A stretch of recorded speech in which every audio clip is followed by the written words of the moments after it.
Good morning, good afternoon, good evening, wherever you happen to be in the world. Welcome to tradertv.live. North American stock futures back in positive territory once again this morning, coming off a record performance yesterday. We had all three major U.S. indexes in record high territory, in fact, as Joe Biden was sworn in as the 46th president of the United States. Biden said to, right out of the gate, get to work on a $1.9 trillion COVID-19 relief package. We'll keep an eye on any developments further out of Washington today. Meanwhile, the Labor Department just out with the weekly jobless claims numbers from last week, 900,000 versus 910,000 expected. So basically on target, where we saw a big increase last week on Thursday. Individually this morning, airline stocks on watch. United reporting a much larger than expected loss. We'll talk about the entire group. UAL under pressure after that. We'll also have a look at Netflix once again. All-time highs yesterday following their blowout quarterly earnings. And Airbnb under pressure for the second day in a row. Possible tax hikes coming in the state of New York. It's Thursday, January 21st, 2021. TraderTV.live starts now.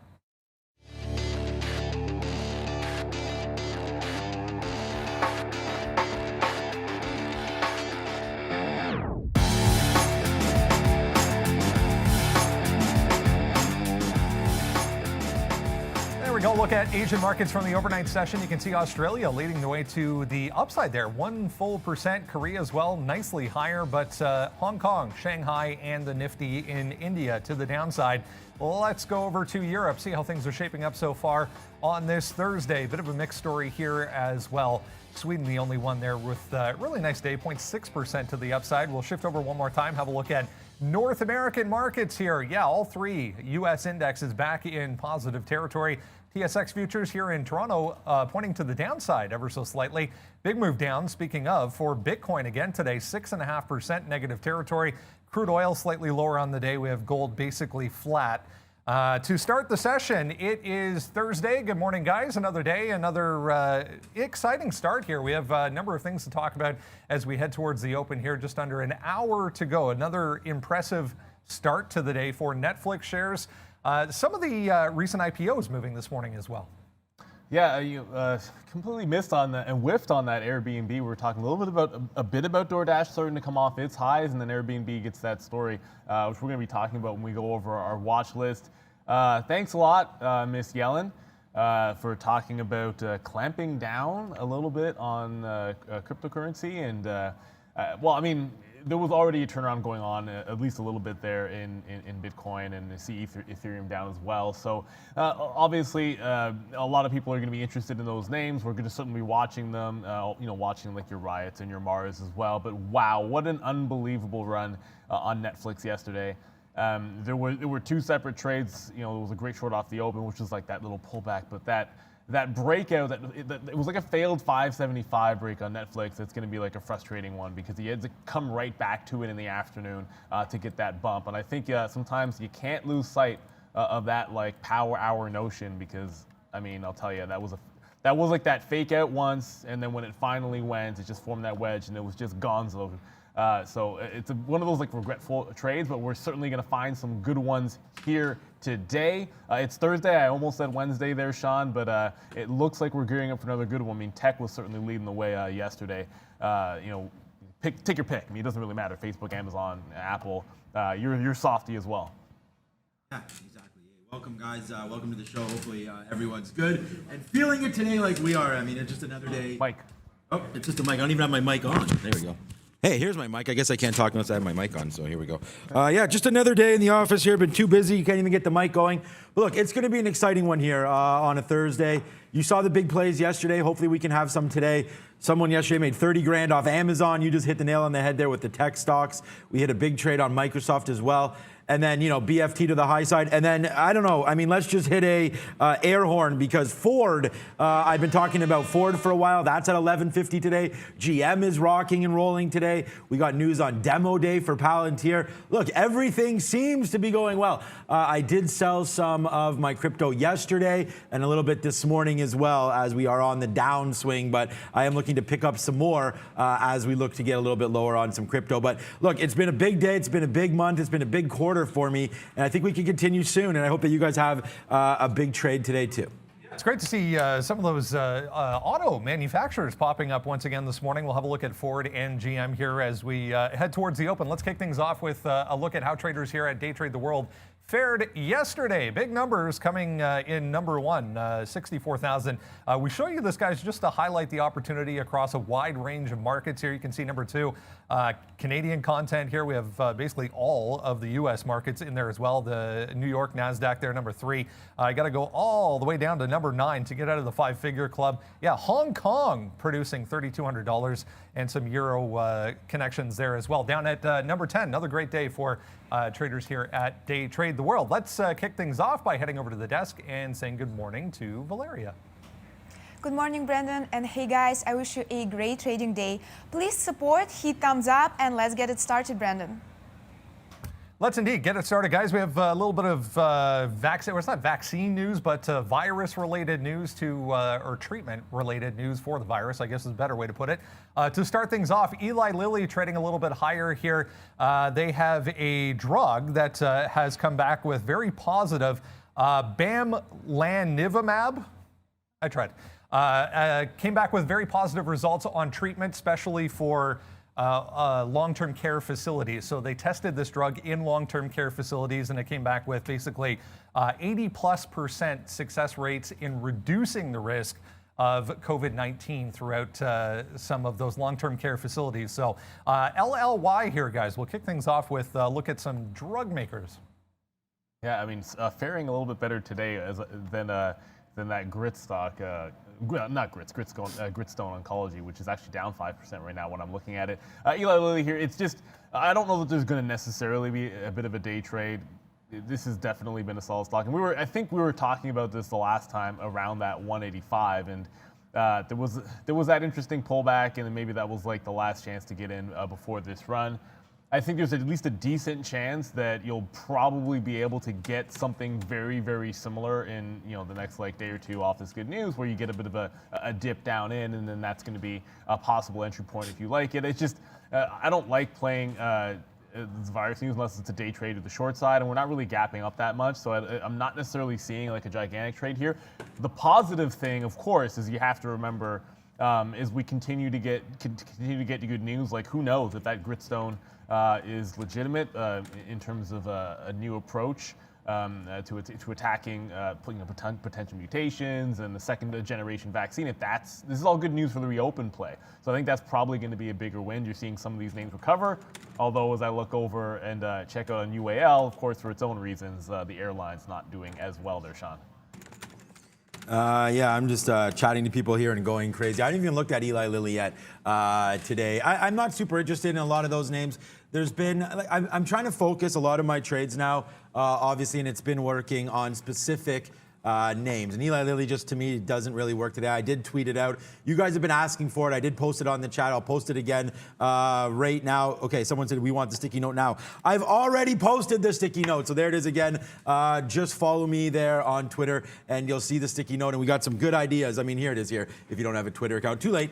Sign up and get one. And we also posted something really fun on Instagram stories today. So if you guys want to check that out, I'll put that in the chat as well. But you want to talk about some levels here and some stocks. LLY, like I said, I haven't really looked at it, but 203, 206, I mean, it's big news here, up that 1.3%. So you can definitely check that out. I've been talking all about Ford and GM. We're going to get to that. Those are also on our watch list. And what we're going to be doing very soon is going over our watch list, actually. We've been having record signups with our watch list lately, and here it comes again right now. Watchlist.tradertv.live. Neil mentioned UAL there. We'll get going on that. Netflix yesterday, Airbnb, Ford, GameStop on here as well. A lot of big tech names. We hit it. Where are you, Microsoft? There you are, Mr. Softy. Right here. We hit that yesterday for a big, big win. And then Palantir Demo Day, so on and so forth. But sign up for it. It's absolutely free. It's watchlist.tradertv.com.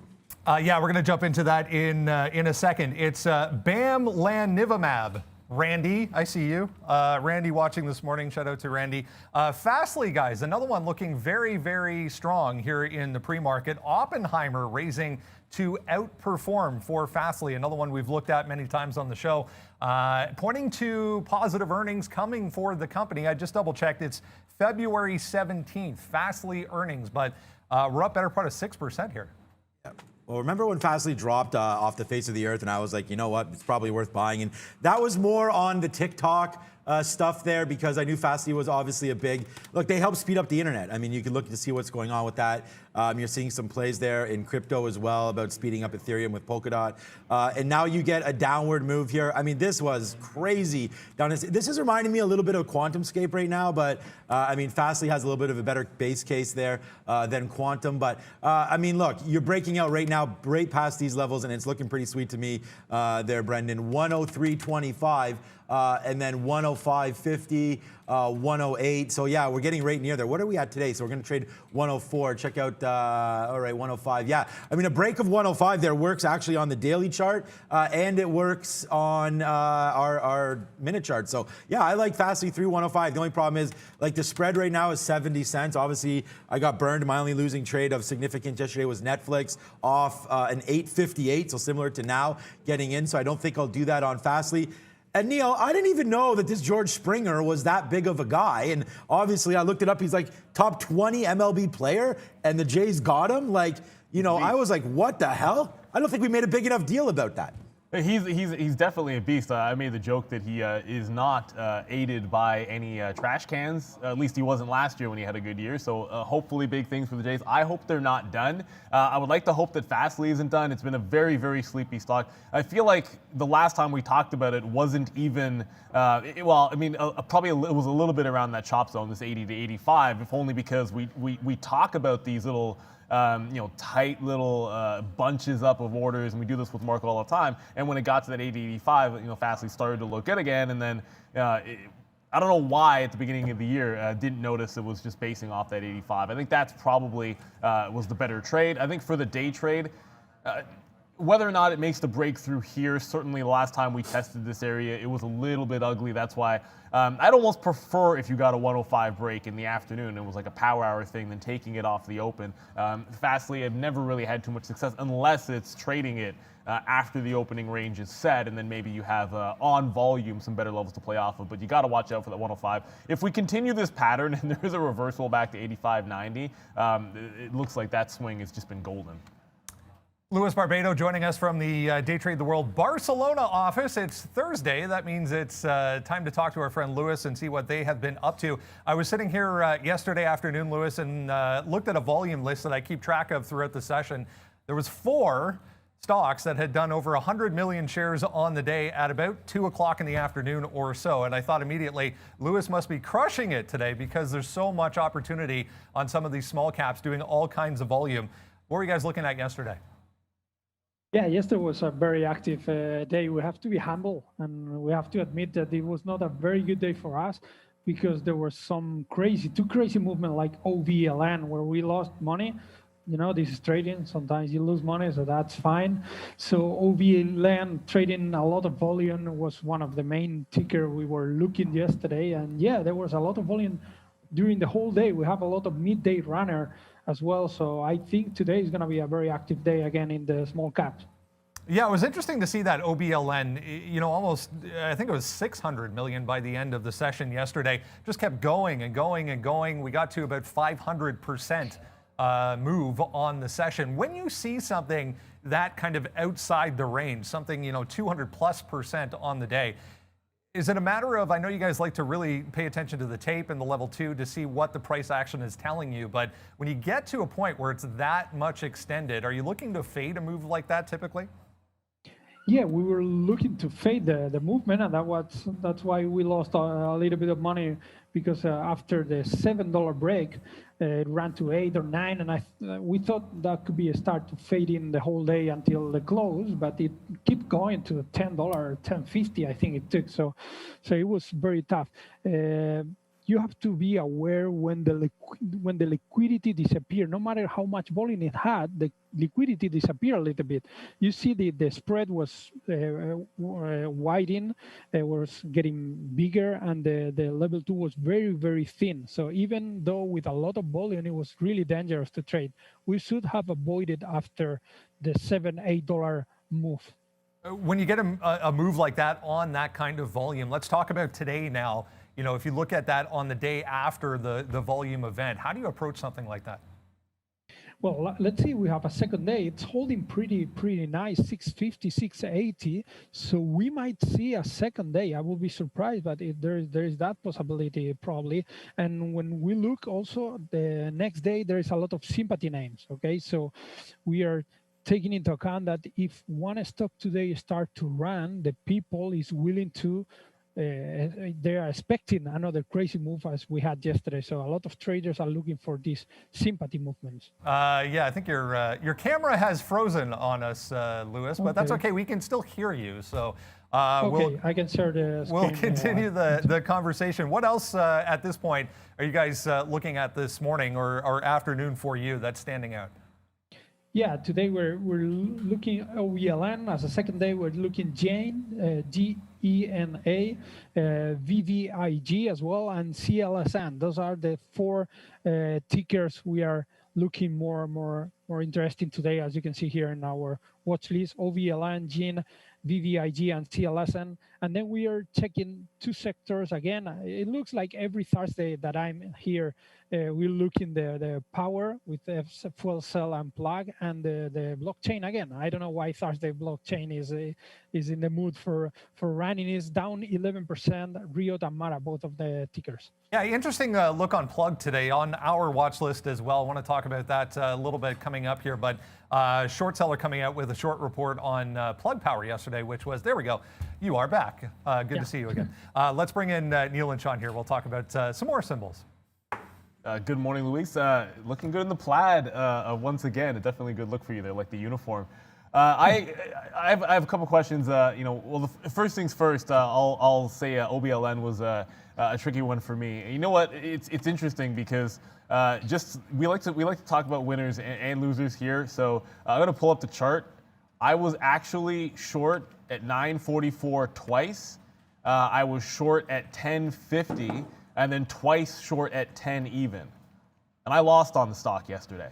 So, I mean, it's like, it goes to show, like, it was so ridiculously thin, it was so easy to get wicked out of trades, which is going to lead me to CLSN here, because, you know, one of the things that I was doing this morning when I was looking at it, Luis, is there was a lot of size around that 215 area, so I was like, okay, well, let's play off of that level, and then when it breaks out of it, I'd like to see what liquidity looks when it breaks levels before I actually dig into anything too deep.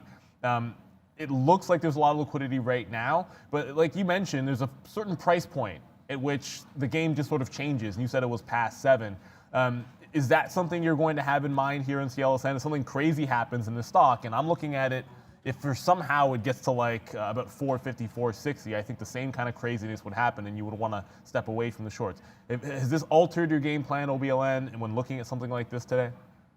Yeah, it's all about to see what kind of players you have at every moment in the stock. So on OVLN yesterday, until it broke $556, the players were very big, bidding and offering and playing this range with huge size, you know. So as soon as it moved from $550 to $6, we started to see some exponential, some parabolic move.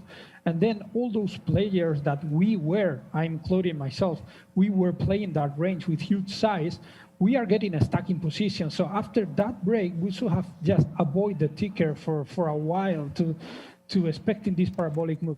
For CLSN today as well, you could see a lot of players playing $2 to 10. So we know if it breaks 215 to 20, the volume is going to appear, but the liquidity is going to disappear.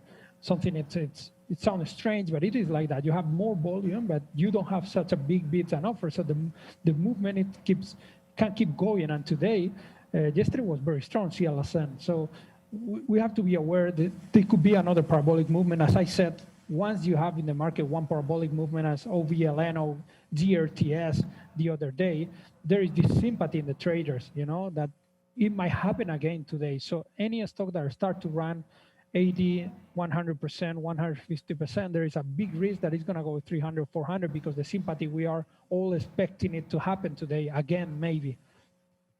So, obviously, I'm glad you said all of that. You did mention in some of the big cap names you're looking at, of course, whether it's Neo, Plug Power, which I saw on your list there. We've talked about short seller reports in the past. You've mentioned that you favor having a bias in a trade to help you with risk management, simplify your ideas. So when it comes to a plug, and I've noticed it's just something that I've sort of been observing with these short seller reports, that if you find like an obvious area of support after the report comes out within a day or two, a lot of times these get squeezed to the upside. So with that being said, I'm looking at Plug Power now double dipping around this like 58 level. Do you have a bias on it today, or are you going to be sort of open to, okay, well, if we violate that level to the downside, I'm going to be looking for some short opportunities there to just play at the overall direction. Where do you lean in something like this? Do you have a bias at all? Is the first question, really.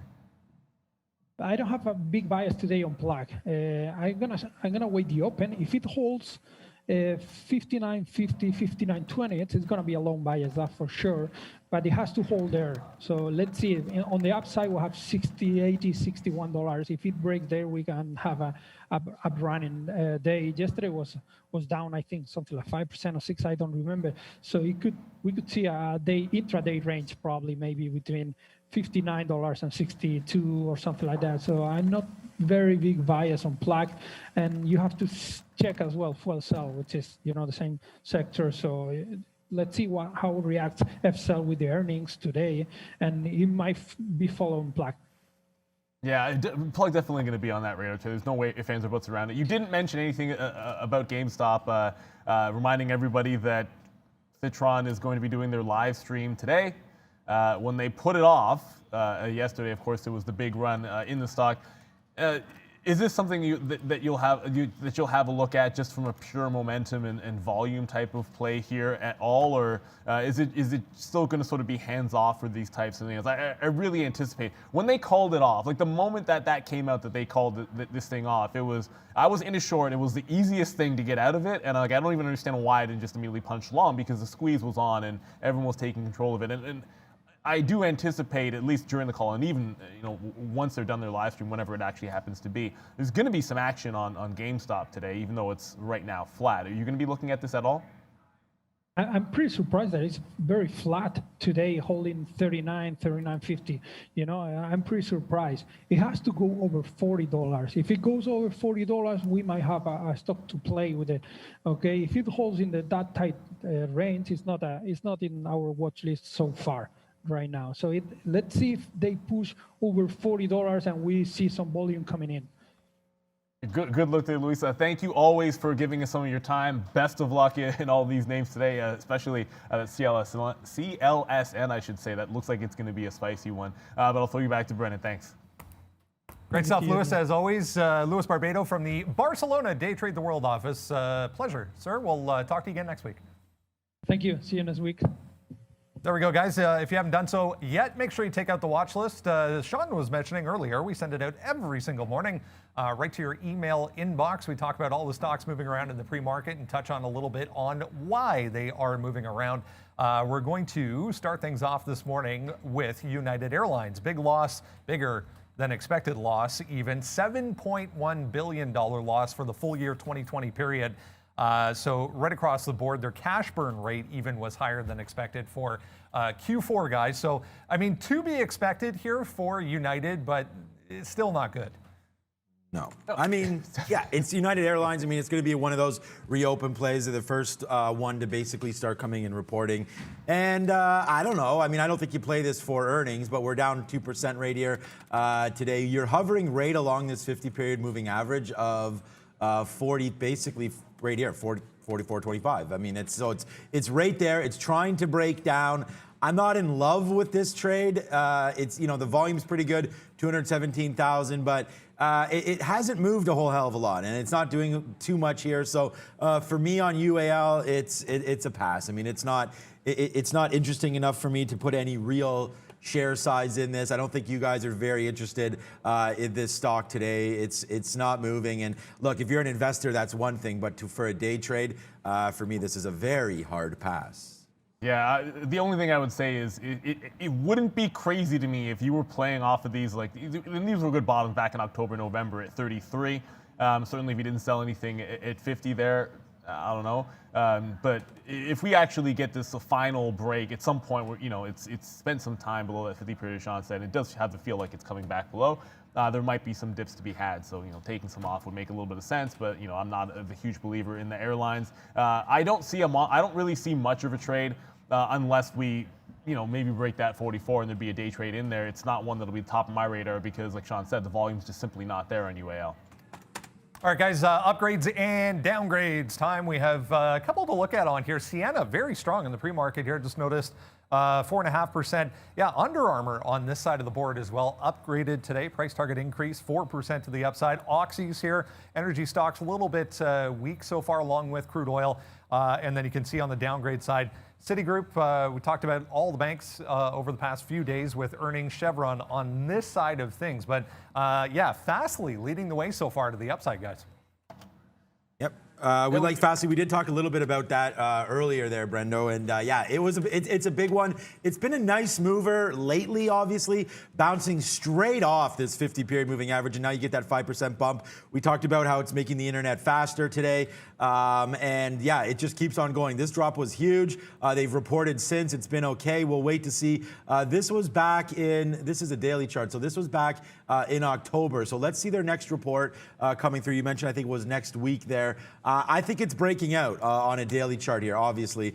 We have to get really above 108. That could happen today, even though it's 102 right now, but like a 4% move from here shouldn't be too much of a problem to get that into the range. So I think this little top 105 is a definite catapult spot here for Fastly. I think it takes off right here through 105. I like that trade. It's the high here today, 104.50 or so. You can get a little spicy with it and take out 104, but all of this is obviously coming with a caveat that it's not 9:30 yet, so it's very, very hard to sit here and predict. Like I said yesterday, we took a loser going long. Can you believe it? We were long 575, I think, on Netflix and had to get out of that because it moved too much against us. We were in too early. So I'm going to wait for Fastly. I'm going to be patient with this one.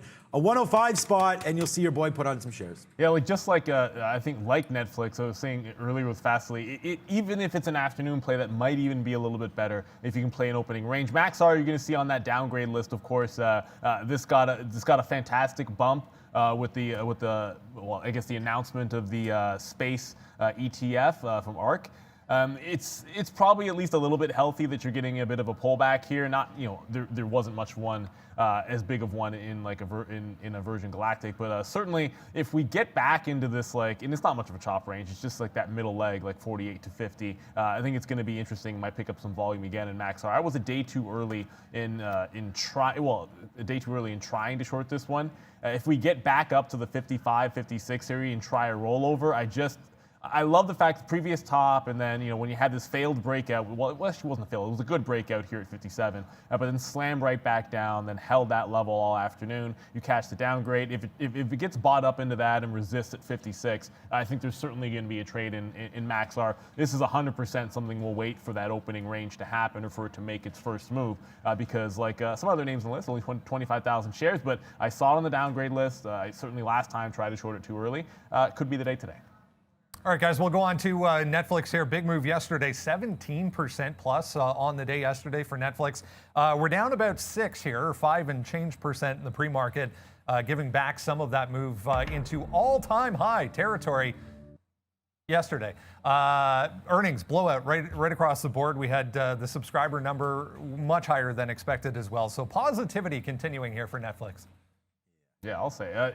Like, obviously, this was the one that sort of got away. I think we talked about that 575 breakout. It is worth noting, and the reason why I'm gonna show you the daily chart first, and why I'm not gonna ignore 575, 576, is you finally punched through this level after multiple times, and every single time we'd have ever mentioned Netflix in the past few months, it was basically talking about that 500 and how it was at least an interesting area of support down to about like 475. Now it seems like, and again, this is still caveat 30 minutes till the open here, there is a slight turn in a tight range pre-market coming to the downside. If it retests 575, I think that's going to be a big test off the open if you're looking for any kind of a dip buy action. I did have a winning trade off the short side for a breakdown. It was sort of a tight range, and when it broke the bottom, I was able to take the short and get the win, but that was in and out in a couple of minutes. I don't plan on doing the same thing again at Netflix. If there is a dip into 75 that has a quick little turn, I'd like to buy in front of it, and then that would be a nice little opening trade idea to play some of this momentum. If it breaks past like a 70 or so, I'd probably be hands off though. Oh man, this is so funny. I want to show something here on Twitter. This is hilarious. Who is this VWAP here? He said, this is Neil's face. I guess what? Sean reserves all the shorts. So there you go, Neil. So you're now on there. That's about right. Yeah, exactly. We have a lot of shorts here. I just want to make that perfectly clear, guys. At Trader TV Live with Day Trade the World, one of the top brokers in the world we're dealing with, and we can get a lot of shorts. I just thought that was pretty funny.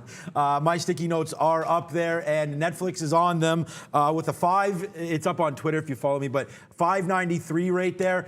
Yeah, that's just yesterday, some levels from yesterday. It's just, we got up that high, although today, I don't think that level's kind of useless. I don't think we come back to there. You had a big, huge move yesterday. Now it's just profit taking yesterday in the afternoon. I think they wanted to see how far they can get this thing to run, and they got it going. We were long. This is what I'm talking about. Right off the open here. This was super early. I actually remember that it was right here. It was on this break at 8:58. So it was that break right there, and we had to get out once it basically, I guess violated some of these levels down here. 563, a shout out to my main man over there. One of our traders had the opposite trade. I lost $12, he made 10. So congratulations on that one. And then when you look back at it, yeah, Neil, that 575 was great.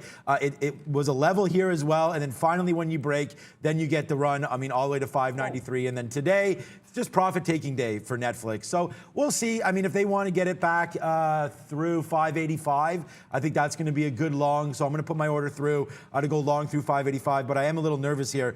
I also did mention in our chat this drop here in the NASDAQ off that jobless claim there.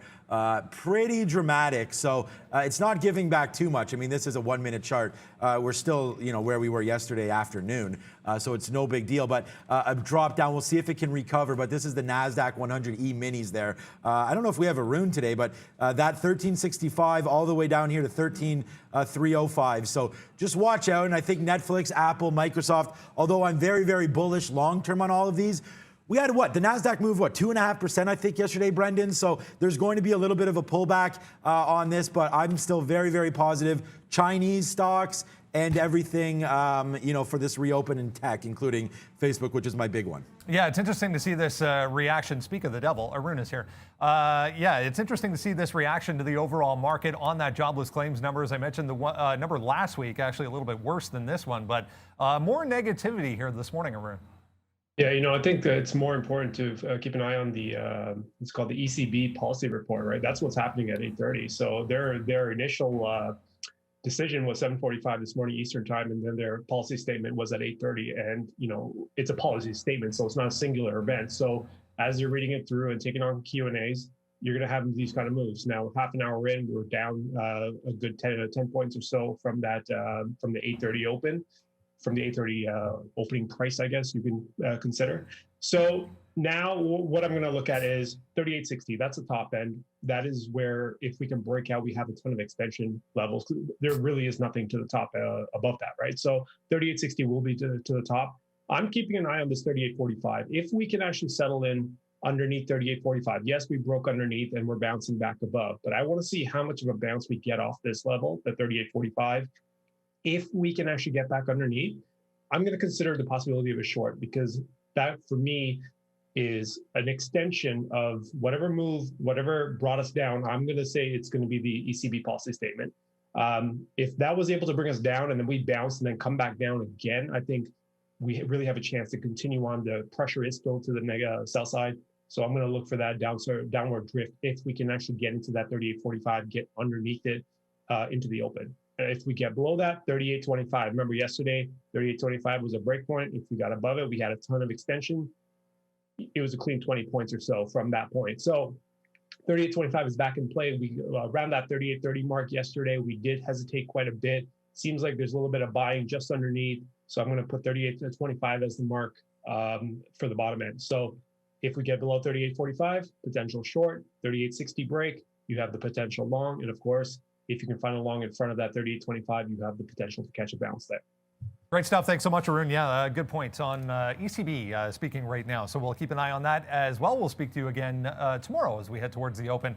About 25 minutes or so here to go, guys, as we head into 9:05. Let's get into Airbnb. Big move down yesterday. Not a huge move down, but it was negative when the overall market was so strong. So relative weakness, the story. New York State Governor Cuomo coming out late in the afternoon talking about their spending and budget plans going forward, including the possibility of adding both state and federal tax to property sharing companies like Airbnb. They also mentioned sports betting in this budget and legalized marijuana, which could raise as much as $850 million per year combined. So a little bit of negativity possibly for Airbnb.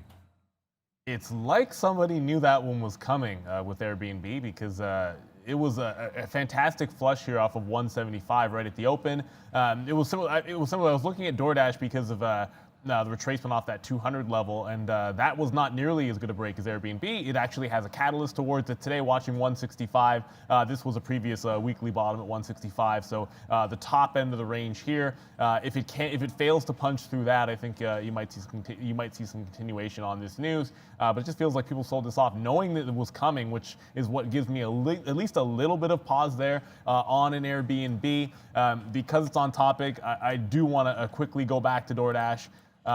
Was talking about this one yesterday with regards to this pullback after that little 200 break, that if it failed to get through that 202, 203 area, which is exactly what happened off the open, there'd be an interesting short opportunity, and the same thing is sort of happening today. It's like a 195 a top here that, if it cannot get through this, you're looking at 190, and then this little 185 area, you have this like $5 target range. If it does not hold, that's a big gap to fill. The big support was at 140 on Dash, and then there was a little ramp up at 165, and filling in that gap back to the downside certainly is possible. Both Airbnb and Dash up about 1.6% now, but especially in the event that the market just got flat right now, we get into a bit of a sell-off, you could see a little bit of money coming out of both of these names. But Airbnb on actual news, there's nothing really going on with Dash.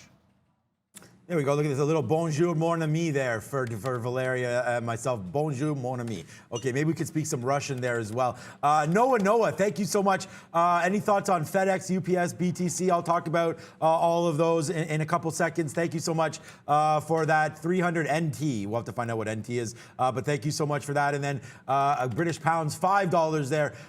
Which way? OBLN. Okay, so Neil could talk about OBLN. Look, FedEx and UPS, I'll talk about that right now actually for you if you want. But Ford, GM, BFT, these are all in my portfolio. I don't have BlackBerry in there yet, and we still have those AMC calls. Let's see if that's running. But right now, Ford, GM, and then look at BFT, man. This is pay safe. We've been loading this boat up. $13. We bought some more at $14 last week. It's been absolutely amazing. Look, I prefer FedEx over UPS. So whether or not you think anything's going to happen today, it was only done 5,000 shares. So let's not look at this chart. Let's look at a daily chart here for FedEx. This is why I like FedEx. This bottom. So we're starting to consolidate right here. So if I can blow this up just a little bit here and put a little bit of an ellipse right there, something like that, we can call it that. So this is a little bit of an area of concern if we do break back down below 240. But look, e-commerce isn't going anywhere. People have to get their packages delivered. I get like 3 or 4 packages delivered a day, it seems like, at our place. And whether or not it's FedEx, UPS, even DoorDash is delivering stuff from PetSmart to our place. So I don't think e-commerce is going anywhere. And as long as that's truth, then I like FedEx. This pullback, we'll find out why that happened. We're going to find out the earnings date as well. I don't like to play stocks ahead of earnings. Better to almost wait for something to happen and then step in. Let's just wait to confirm on FedEx. But I like FedEx. I like the base there of 240. So if you're in now, 250, I think if it breaks that 240, you could scram. But then if that's a little bit too, I don't know, aloof for you, like it's too close to where we are. It's not very risky at all. If you did want it, then you do have a little bit, about a week or so of clumping here between 220 and 230, but 170 would be ridiculous if you get that low. Then I would say 170, you got definitely loaded up. And then UPS right here, the same kind of thing. Once the daily chart will load up there,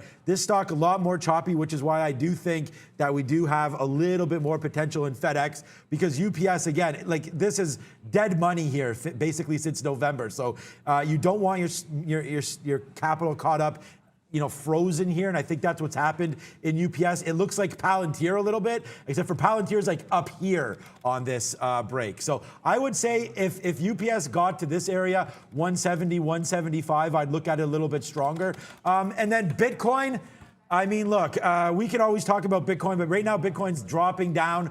I said I took off a little bit. I've trimmed about 10 to 15% of my position in the last week or so. I didn't get anything out near that 40K high. I think my best out was like 36, 37. And then I also dropped some Ether yesterday and this morning.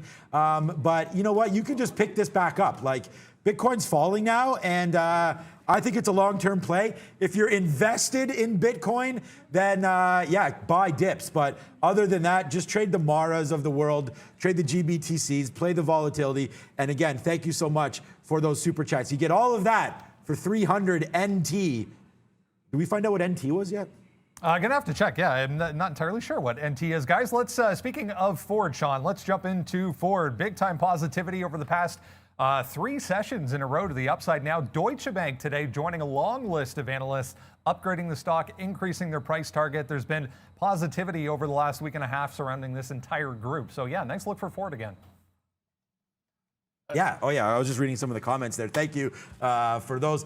Look, Ford just continues to go. It's been just a monster win for me. So we'll just hit the air horn on that one. I'll give big shout out to Randy, who went in with me down here sub 7 on Ford. When this started breaking out here, that's what we looked at. This was the VWAP, or not VWAP, the 50-period moving average right there. We liked that call, and this bottom was absolutely incredible. And I think it was like these breaks right here. That's why I'm saying 673. I'll look at straight to the upside here. We've paired off a little bit, but we're letting it run. We got some money back into GM as well. Look, I tweeted this out, but it's about Rivian as well. They have that big investment in Rivian, the electric truck. That seems like it's going well. That's going to be a big thing. And then they're electrifying their Mustang, their F-150.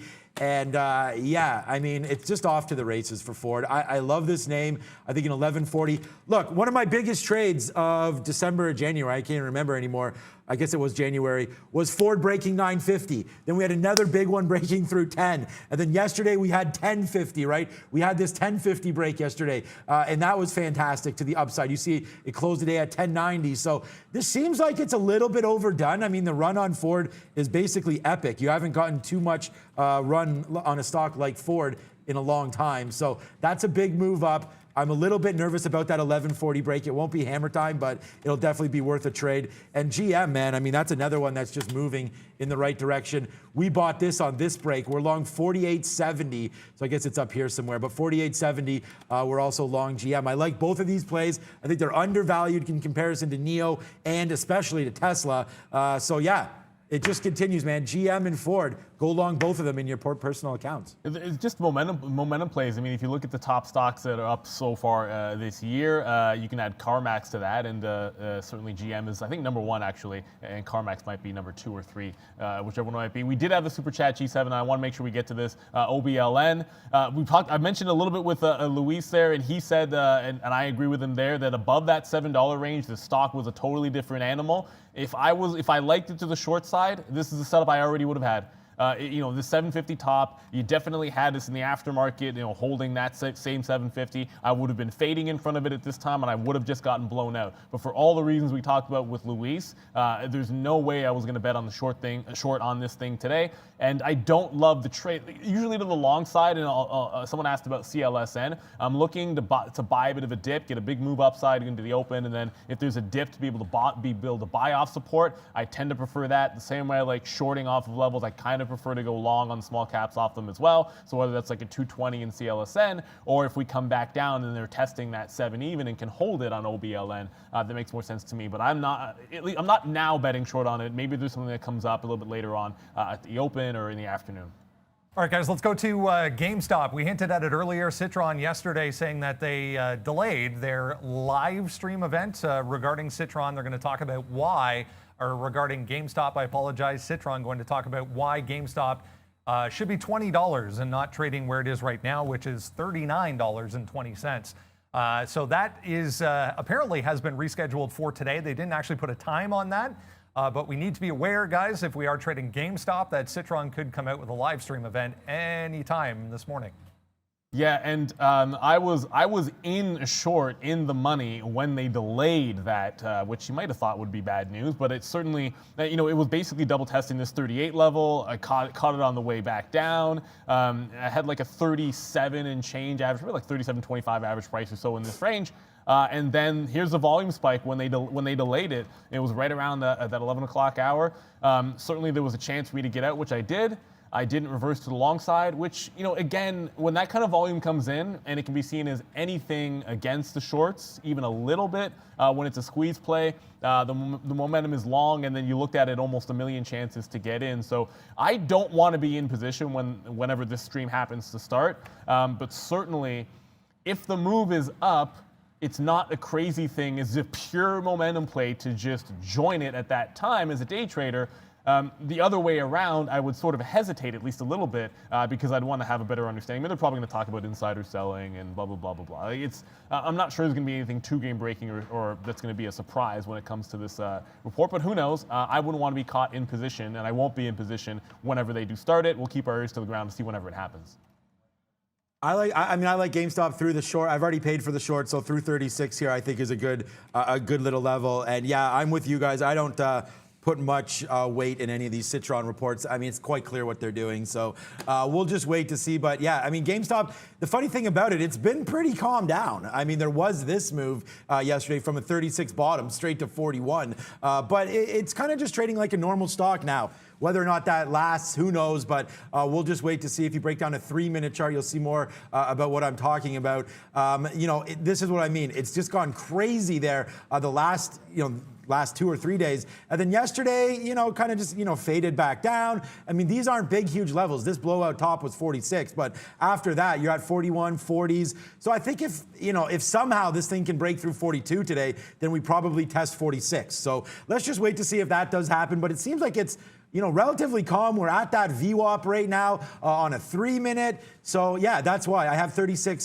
dead on right now, looking to see if we give up the ghost a little bit here on GameStop and if those Wall Street bettors finally stop buying it. But we'll wait to see. But if it gives it up, then I like a 36 break, probably down to 34, and then we'll retest after that. But I think Citron's losing some steam here, guys.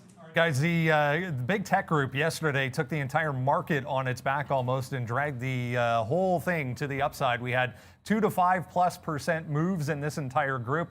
We can take our pick here. I mean, a lot of them a little bit quieter this morning in the pre-market here, but we had Microsoft with a big move yesterday. We had Google with a big move yesterday.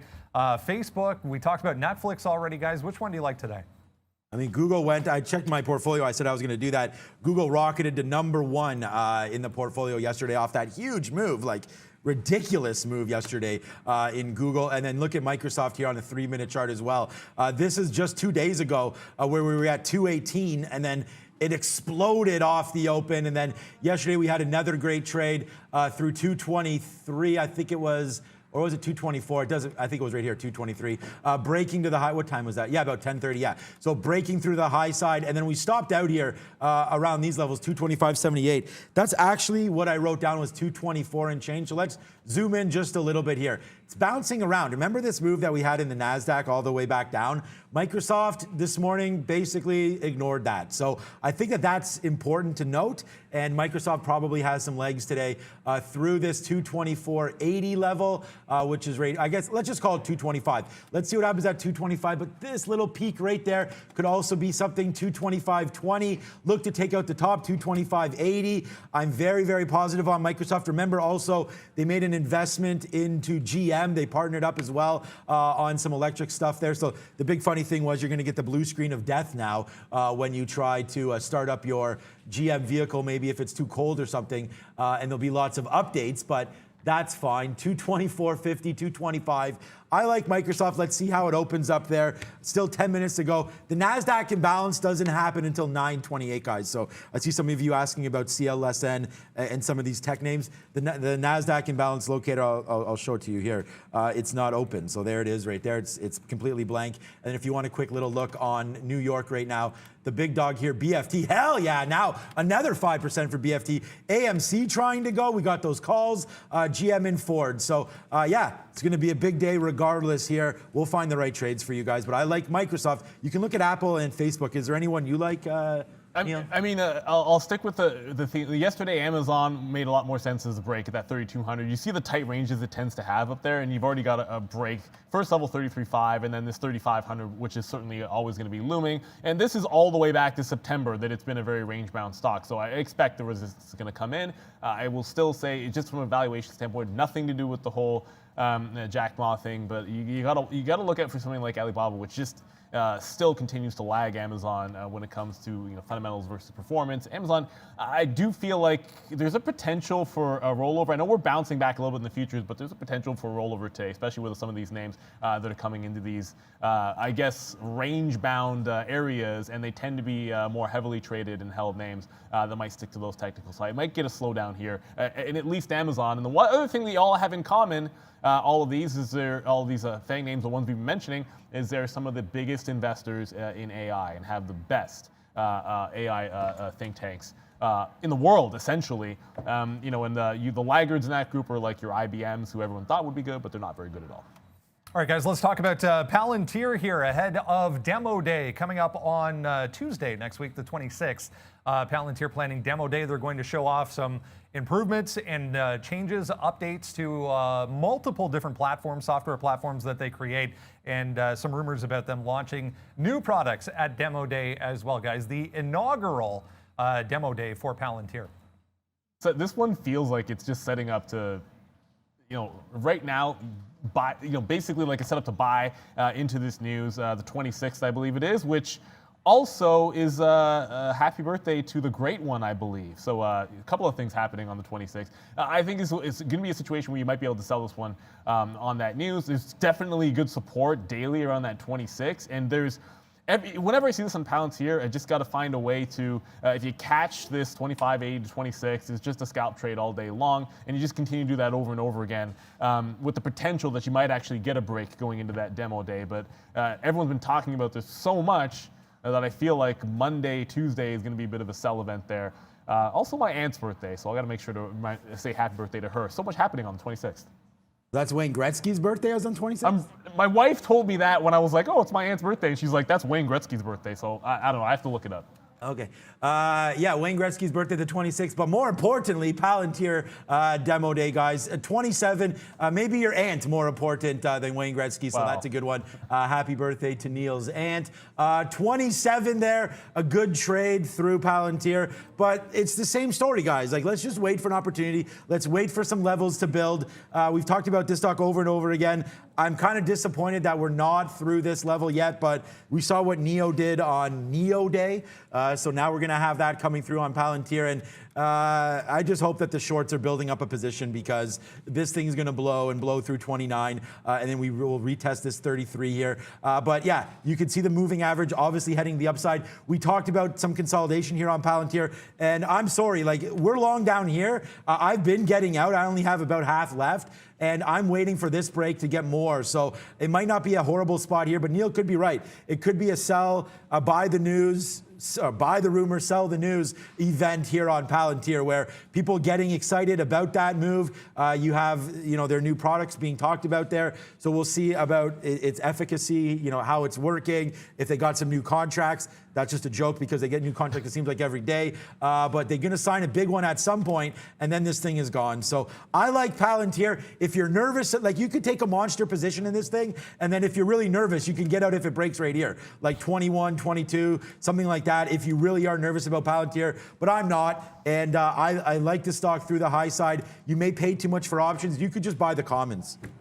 All right, guys. Yeah, anyone wondering, it's aftermarket on Tuesday, 4:30 Eastern. It's in the note this morning, but 4:30 Eastern aftermarket on Tuesday. Let's talk about Plug Power, guys. We had a huge move up over the past couple of weeks for Plug Power. In fact, their market cap topped out at $40 billion after this stock was stuck in penny stock territory for years and years and years. So Kerrisdale Capital came out yesterday afternoon about 2 o'clock and said they are now short Plug Power. Like, this is weird to say, but is it crazy that I almost wish it was one of the reports that I knew the name of, like your Muddy Waters, your Citron. You look at Citron's performance, and it's like if it had been them, it's like, okay, just go long in front of 59.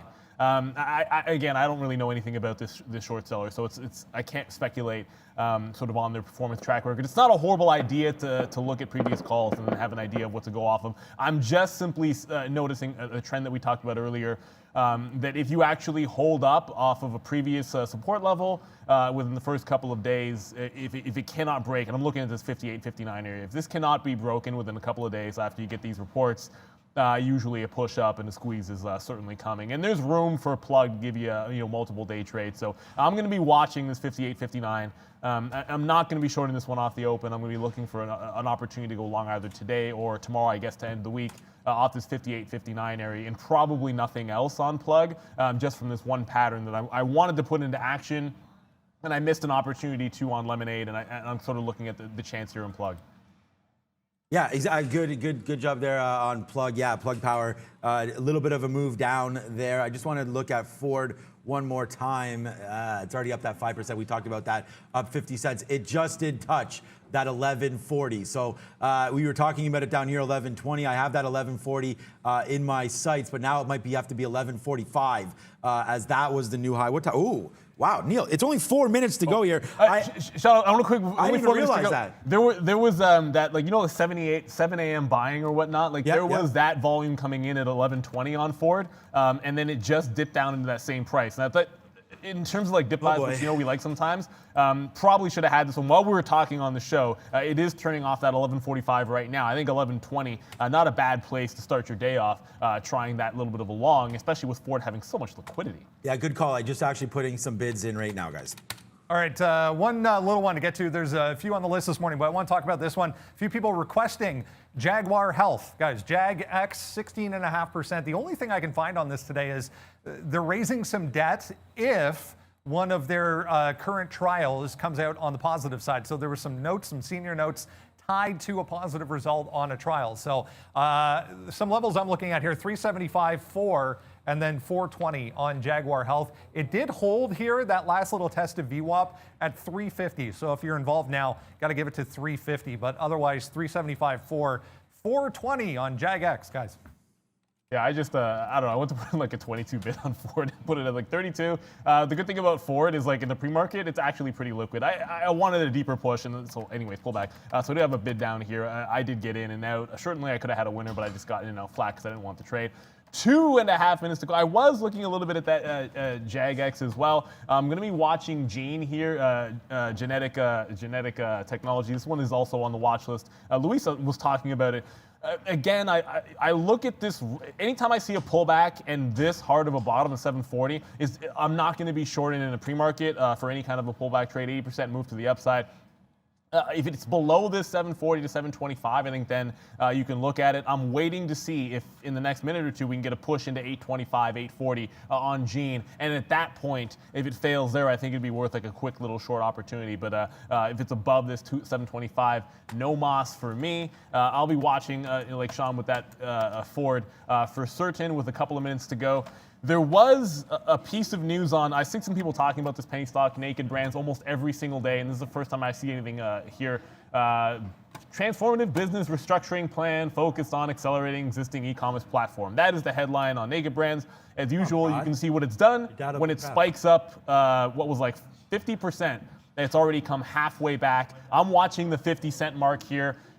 50-cent mark to see if we catch any kind of a bounce here in Naked Brands. It feels like if I was going to short this, I probably had to have it at 65, which I don't. So I'll be watching for 50 really closely if there's any support. It's done 75 million shares already, so I know it's going to be very, very active today. Okay, yeah, exactly. Okay, so Ford, we're looking at Ford, but Microsoft right now It's trying to go, and it already has. We're trying to get 224.80. It just broke that, so it's down to 224.70. But let's watch out for Softy here. Even a 225-ish break is not horrible. 225 even for Softy with less than a minute to go. Check back quickly on Ford. Oh, I said I'd look at the NASDAQ imbalance. Okay, 11:30. Where is the NASDAQ imbalance? Quick, Sean, quick. Okay, let's sort this by size here to see what's upside. SNDL's always there. There's your naked brands. Actually a sell going through. Plug Power also a sell. So other than that, not much on there. There's your CLSN I just saw somewhere. I don't see it anymore, but that's okay. Let's switch off that. And then quickly, guys, I'll quickly throw up the New York one. Ford, big buy. AMC, big buy. What up, BFT? Let's go. Other than that, GM is there as well. Snapchat is there. But, you know, let's just keep watching. Ford looking to take out that 11.45. We do have some downside bids as well. And with all that said, we already have to drop the countdown. Miss V is on the bell. Let's drop that puppy for her. There we go. 6, 5, 4. Looking strong on that CLSN. So might not get the dip I want. 2, 1. This market is open. And I should have held that accidental forward one, apparently. Okay, so we're going to look. Oh, we're into something already. What is that? Okay, so we did get into Ford there off of 25. So we'll take a little bit out here at 30. We are long just a little bit here at 25. We did take a dip buy there at Ford. We talked about that 11.20 area. Neil brought that up. So a nice little 10-cent win here to start on Ford, but obviously we want a little more than that. And there we go, guys. We're into Palantir now, finally taking out that top of 60. So Palantir, we're in, and we're in on Ford as well.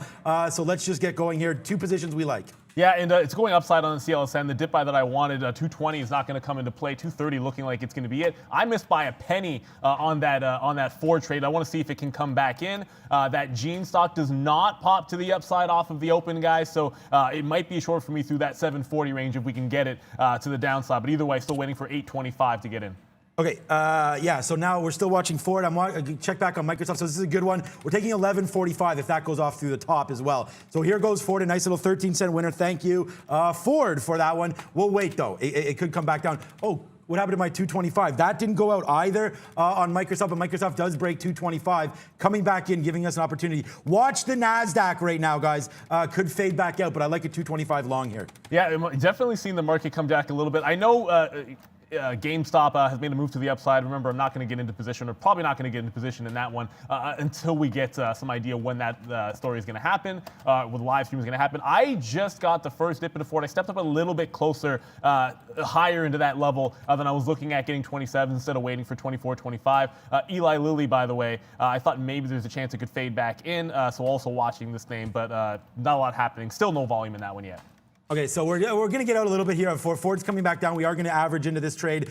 We do like it. We just did take some 21s there as well. So now our average price into Ford is $22.50 right here. NASDAQ not helping the Microsoft position, but it's pretty flat.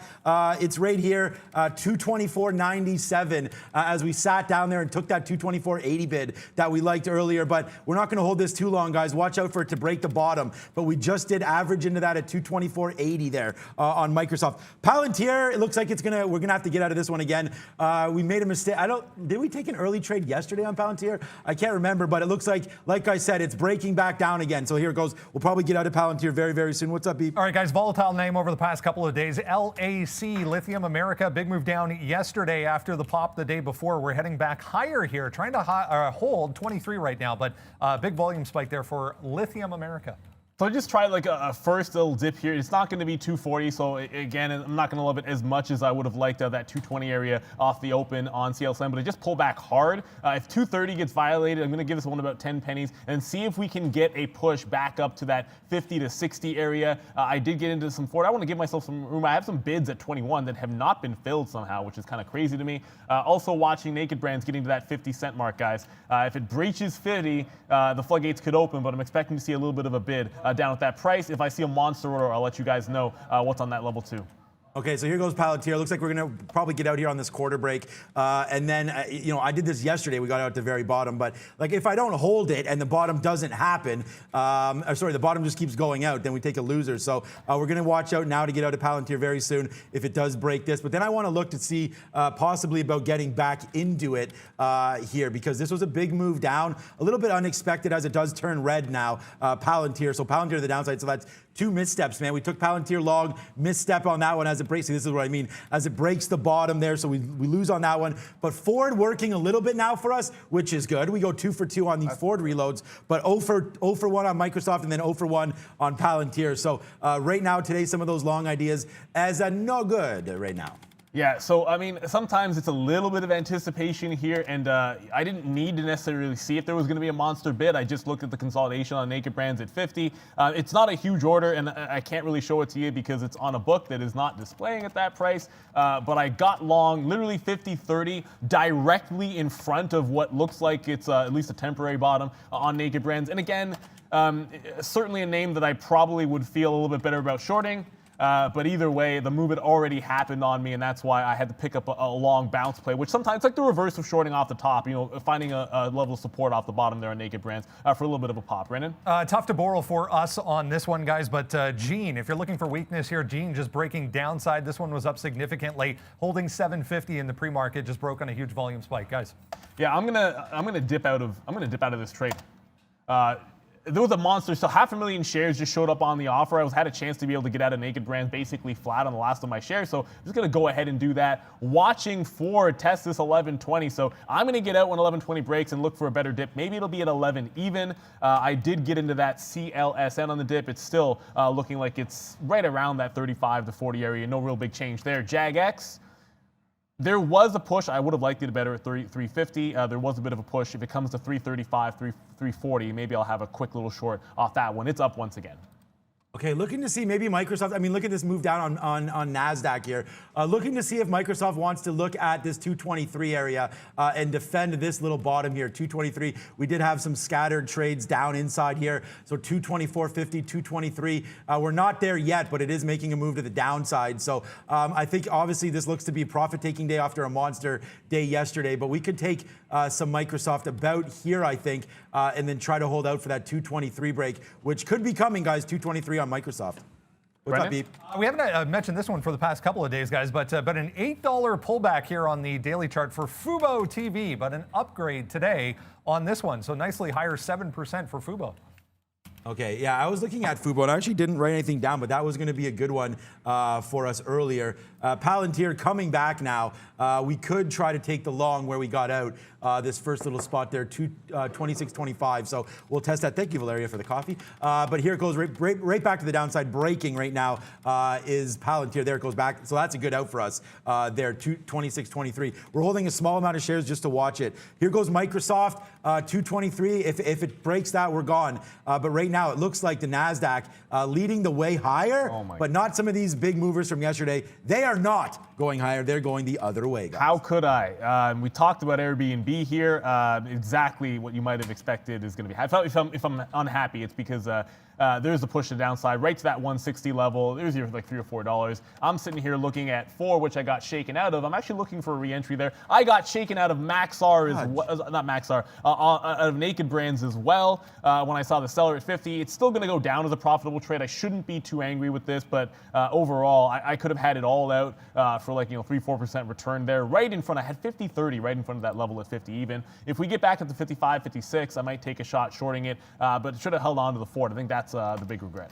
I almost feel like there's some sort of news on Microsoft or something. Like this is just straight down. There's like no green relief whatsoever. So yeah, a 223 break, guys, and we got to get out. I mean, we're testing it again here, and it just doesn't want to go. So I have a feeling like we'll probably get out, and then this one will come screaming back. But for right now, not much love here for Softy. Is there any love for Facebook at least to the downside? Well, 270. Yeah. So I guess we picked the wrong one. If I had just been long Microsoft or Facebook here, we'd be killing this. That's why I'm wondering what is wrong. Yeah, and look at Apple too, guys. Apple with the big move to the high side. Damn it, we picked the wrong one, Mr. Softy. As this one going to the downside again.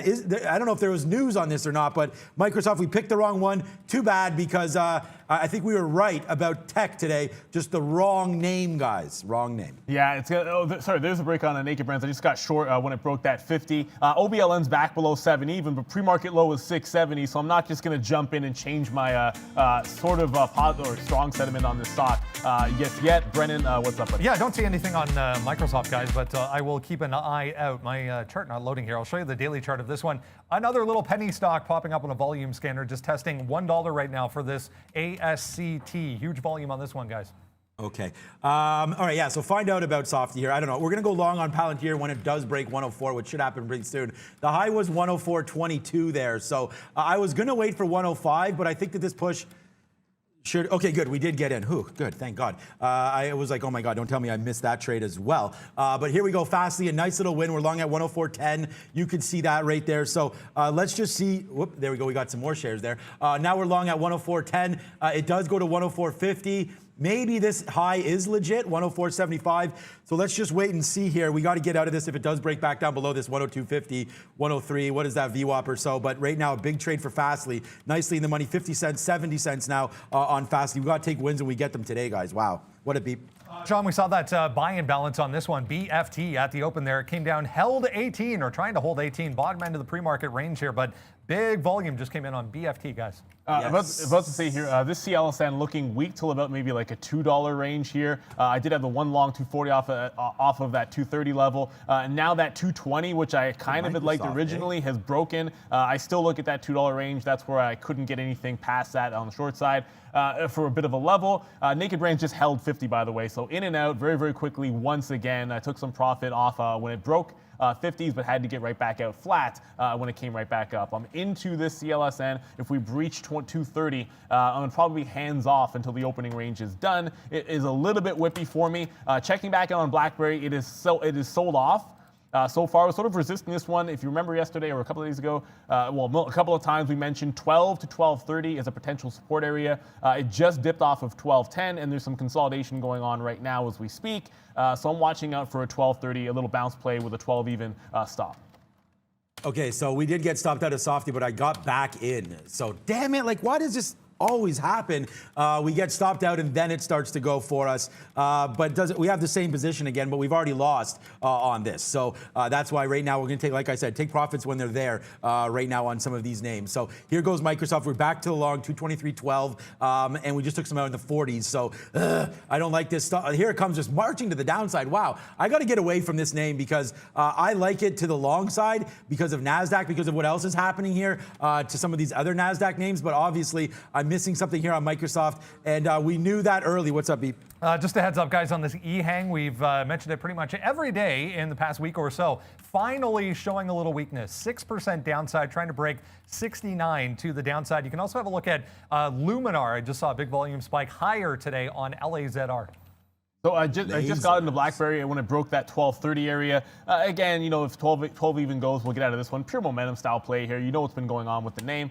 Sometimes buying the dip and at a price that you think it could level off is going to make some sense to me here. I'm still looking at Ford. If it comes back down and retests that 12.30, sorry, that 11.20, 12.30, that's BlackBerry's price.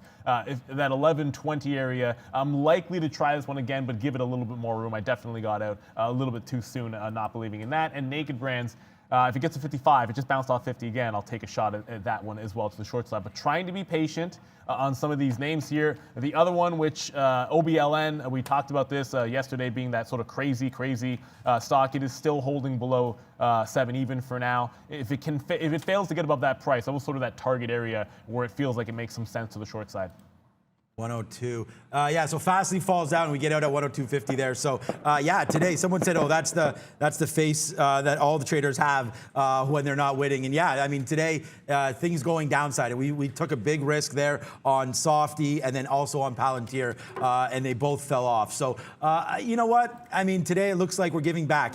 NASDAQ yesterday up 2.5%. Today we're going back to flat. So the shorts were in today and we got burned going long on some of these plays. So the only thing that's working for us is our friend Ford. And we just took some out there again at 35. So this is saving the day a little bit here, but not as much as we needed to. I would still love Ford to break higher, 11.50 there. I don't know if that's going to come through or not, but let's just try to play that. It tried to get going there. Now it's coming back to the downside. So we're not going to be too crazy here and take a shot on Ford if it's not there. But right now, Ford looking like it wants to pull back in. My next buy is like down here to see if that does come through. But right now, Ford bouncing around a bit. We're long at 21. So that was a good little win upside, but should have kept going, I think. Oh, I thought I had shorts on this Gene stock, but it looks like I'm going to have to go find the pay for shorts. I'm sure we have them. I just didn't check early enough. So unfortunately, I'm not in this. Fubo is Again, trying to make a bit of a move here, but it is pulling right back into this range. Hold on a second, just watching another stock here as it moves. Fubo pulling right back into this sort of, I don't know, 3160, whatever you want to call it, range. I like this little dip play. Certainly there was support in the pre-market off this level. It's already attempted to break out once, so call it like 3150 to 3175 ish area, more of an area stop than anything else. But I'm going to be buying this dip on Fubo. It's one of the few stocks that's actually looking quite strong so far. What up, Eve? Alcoa, guys, another one that reported earnings for Alcoa aftermarket yesterday. Downside here, 22 ended up holding in the aftermarket, just got broken at the open there, but trying to bounce. Earnings not great for Alcoa. All right, just saying I took too many shares there, and then the market cracked on us there. I like this Fastly 102 change. If we could break back to the high side, we're going to wait for that trade now. We're holding on to small positions here. Look at Microsoft battling back. What a joke. Again, I want to get back into this name, but I feel like I don't really need to exact too much revenge here because we've been crushing Microsoft, but I'm going to wait for this 223.50 to break. Try one more time on Softy, not battle the bottoms here. I'll wait to see if we do get a confirmation back to the high side, 223.50 on Softy. If that goes, we'll be back into that game right now. Ford breaking down a little bit. We've made money on Ford, so it's no big deal, but it does look like it wants to break. So I'm going to cancel some of these orders until we go back to the high side on Ford. Maybe let's just dump this and then regroup a little bit here and just wait for some of these trades to come through instead of forcing them in the market right now. We're going to Brendan here. Not happy with CL Slan. Tried that short. It broke 230. I just picked up that Fubo, which popped on the radar here, holding that bottom. I got 32.11. I just took some off in front of 32.50 there for like a 40-cent win, and then hanging on to the rest of these for about 33, which is approaching right now. So again, it's more of like if I buy the dip in this situation, I'm looking to get out before the high of the day, which would be the plan for about 70 pennies here. Brendan. Just looking at Ideal Power, guys, which is in the renewable energy space, it sounds like they're developing a chip for electric vehicles. So that is going to be kind of the next keyword that we have to kind of look out for in the EV space. But IPWR up huge on that. So 50%. They have a patent that they got today on it. Sounds like a chip for EVs, guys. So that was quick. I guess you're going to be the good luck charm today, Brendan, because Fubo in and out rather quickly. That's a dip buy that's actually working out for me. Although, I mean, BlackBerry is essentially flat at 12.30, just not getting the push. And when I make these plays, a lot of times I'm thinking it's going to immediately snap back to the upside when it finds that little bit of a bottom. Fubo did. BlackBerry, at least for now, has not. I mean, essentially it's holding the consolidation range, which makes me frustrated because I could have been more patient and have a 12.20 price instead of 12.30, thinking it would snap up immediately. Now, if it goes, it goes. Just file that one away as a way to improve next time I see this setup. Okay, so we took Fastly, and thank God we did because we took a little bit of revenge on this trade there. 102.31 out, 103, 103, 103.10 there. So we lose that $1.50, but we take more shares now on this 102.30 break, and now we'll wait to see on the upside. There it is, another out right there. So finally, a trade that's worth talking about from my side anyways, there with Fastly. So a nice little win now, 102.30. Let's see now if it takes out the high. I don't have anything else upside. Let's just wait to see where it does go. I mean, we could get out at a 102.40 break in case we are wrong. Microsoft coming to that 223.50 level, it just sucks. Like, I didn't need to dump these. Like, these were big positions, and they scattered me out there, and I actually got out on the both day lows there. That's bad. So we got to learn our lesson. And now we're going to try to wait for that break of 223. And we also like this Fastly long. So far, so good on this side right now. What's up, Beat? I believe the phrase you used, Sean, was possibly sell the news scenario here for Palantir. 26.5 resistance there. We're down to 25.50. Just had a huge volume alert go off there at the bottom, though. So might have found a little bit of a temporary base here for Palantir so far. So hit first order at 36 on BlackBerry. Look, it's just a 5, 10, 15, 20, that kind of thing all the way up. In the event that it makes another pop, fair enough. But if we get a dip down into this bottom, it's like a 12, 10, 12, 15 area. Instead of buying 12.30s, I'll try to buy in front of that. I want to have, back, I want to rinse and repeat around this price area. It's one I liked from a couple of days now, that 12 to 12.30 price range. CLSN, I did show you, I worked into the short once it was below 230, immediately got out of it once I felt like the price was violated. Because of what I saw in OBLN yesterday, I kind of want to make sure I'm not hanging on to things entirely too long, but it is worth noting it's still feeling at least a little bit weak. It's retesting 230, gets back below there, I'm likely to take another shot at it. Naked Brands I thought would be a little more interesting, but it's holding right at that silly 50-cent mark over and over again. So probably not going to get a chance to play that level too aggressively until we either bounce off of it and give me 55s, or we can hold below and then I'll be shorting 49s or 48, somewhere in that range. If you guys are following BBIG, I don't know if we have the ability to come back in and trade it yet. I'll have to take a quick look. It is approaching $7, which things could get a little hairy if this takes the top off. It has that feeling. It's up to 340%, so I'd love to be shorting in front of 750. I just wasn't able to earlier. I'll have to double check. Okay, so Microsoft breaks there. Now, let's see if we're going to be in trouble or not. So Microsoft breaks to the high side now, and we have shares. So we like it, but let's just wait to see if it can go or not. So we're long at 223.50 right now. Obviously, this is going to be somewhat NASDAQ dependent a little bit here. If the market, I mean, look, we're taking the long into this break. So we have to be very, very careful here. If the market doesn't want to go, then I don't see why Microsoft would. It hasn't been a strong day for me on Softy. So, but we have waited a little bit more here. Little patient. We did get out some 57s there and some 65s on that break. So we lightened the load just a little bit there on Microsoft, but let's see if it can go now. I don't really have too much of an out here, so let's just wait. Fastly's now $1.50 in the money, a good out right there, but I'm most concerned about Microsoft. Let's get it going. Yeah, sorry, just putting that request that I was saying I was going to do, which I didn't do right away, and I'm watching Ford come down. It's going to test that 11 even area. I'm trying to hold off doing anything, which is like I want to be adding in front of it if I can, but I haven't seen a look at that level 2 yet. BBIG is looking like a big-time sort of rollover candidate here. Off of this 7 even area. I have already cautioned once, and I'm going to say it again and probably a few times at least today. This stock has the feel of something that could do something a little bit crazy like we were seeing yesterday, and we're paying 11 cents per share. For shorts, it's got a $3 range pre-market top to bottom. I'm going to go ahead and say that's a good value. Thank you, Day Trade the World, for the cheap shorts. So in front of 7 even is going to be my first look here. If I can catch a little something. Should I have already had shares? Yes. Today, I don't even think it's a lack of preparation. There was a lot of symbols that we were looking at this morning. And BBIG wasn't on the radar so much as CLSN was, but I'm definitely going to have this one. If it breaks 7, I'm not going to stick around too long. BlackBerry is bouncing, but I did get that reload. If it breaks 40, I'll take some more shares off. Okay, so we did take some out there of, there we go, I'm just canceling some of my orders here.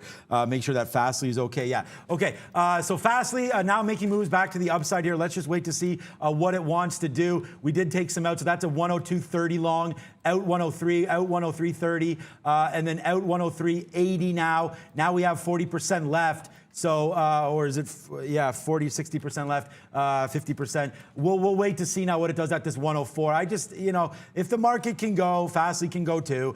So we're going to use a dropping spot of about 101 and change to the downside now. So we've already taken back some money on this trade, putting Fastly nicely for us. But there goes Softy. It looks like it's going to break again, man. Here goes 223, so there it is. So I'm going to be out probably now soon of this. There we go, of this Microsoft trade. So once again, man, pigs getting slaughtered. We should have took more out there, but we believe in this for a longer term. Here we go to the downside, Softy. Wow, market cracking again here, guys. What's up, Brendo? Another one holding up much stronger than the rest right now. Apple, guys, 2% still for Apple here. Still 134.5. Seems to be a bit of a buyer there, but relative strength, big time. 2 days in a row for Apple.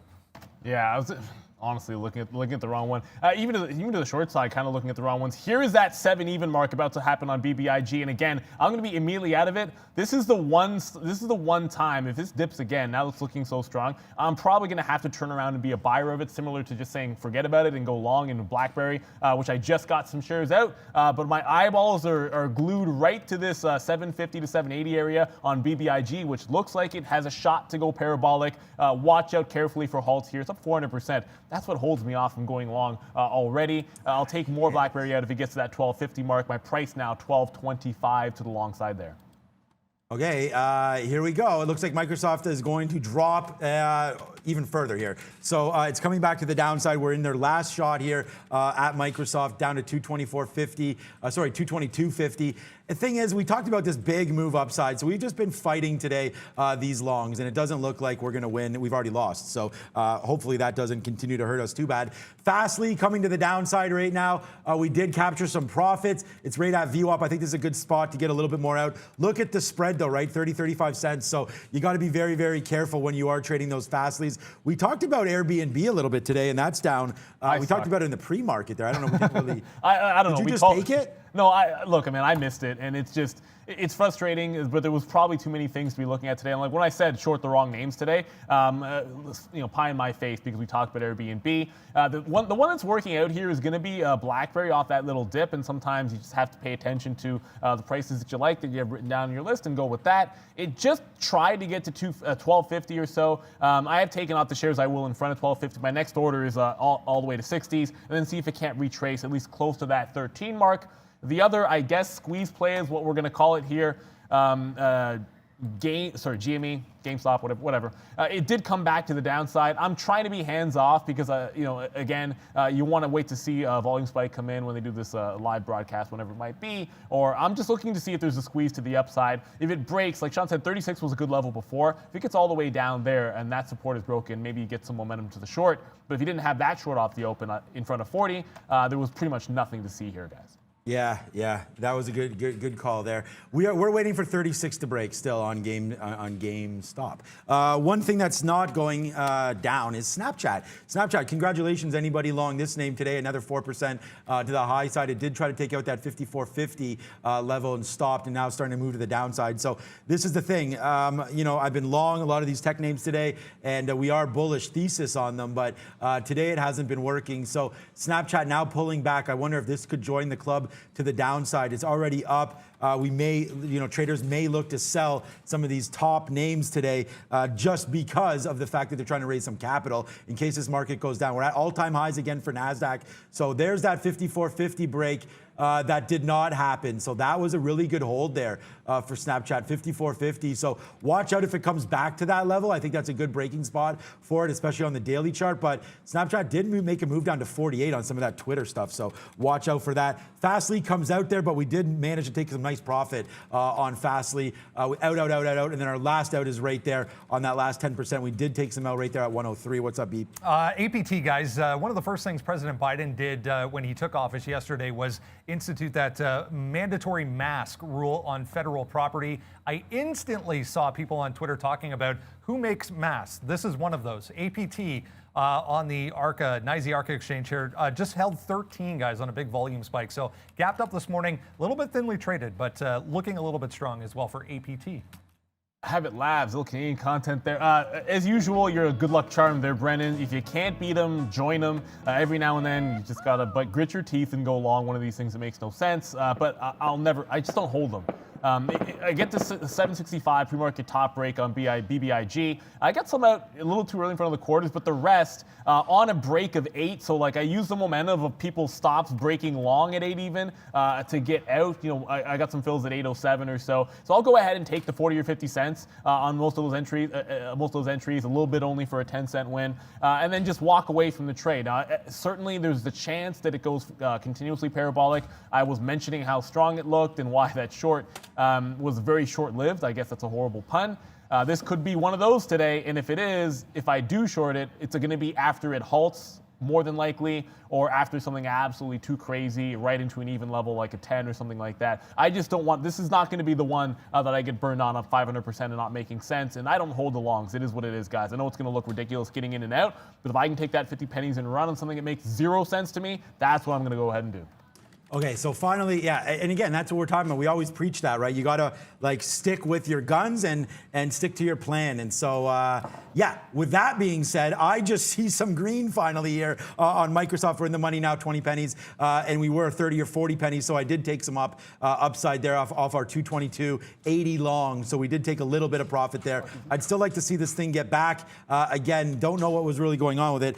You know what? Maybe it was GM falling. Maybe let's just check back on Yeah, it was, I guess. General Motors was falling down there. I don't know. It's not a huge investment for Microsoft, so I'm not going to play that as the reason for Mr. Softy heading to the downside there. But we are making moves back to the high side now on Microsoft, so back up to the 20s. We do now have that 30-cent win, so we are making slowly some of that money back here on Softy. So if we can get going now, we'll try to hold some of this for even bigger move now, but we need to take some profits out. We can also check back on UAL, see what that's doing, but I got to get out of some Softy as here it comes right back to the high side.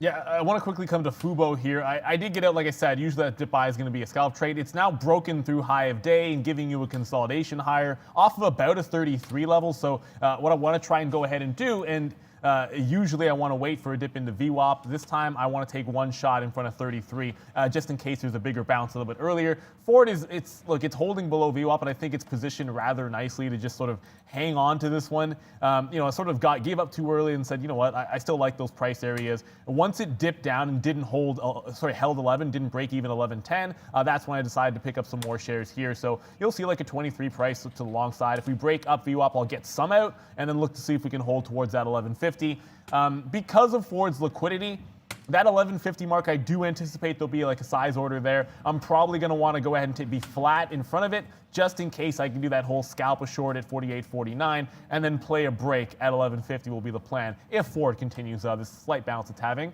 It's already 10 o'clock. This has come and gone rather quickly. Let's go to Brendan at the big screen for Happening Now.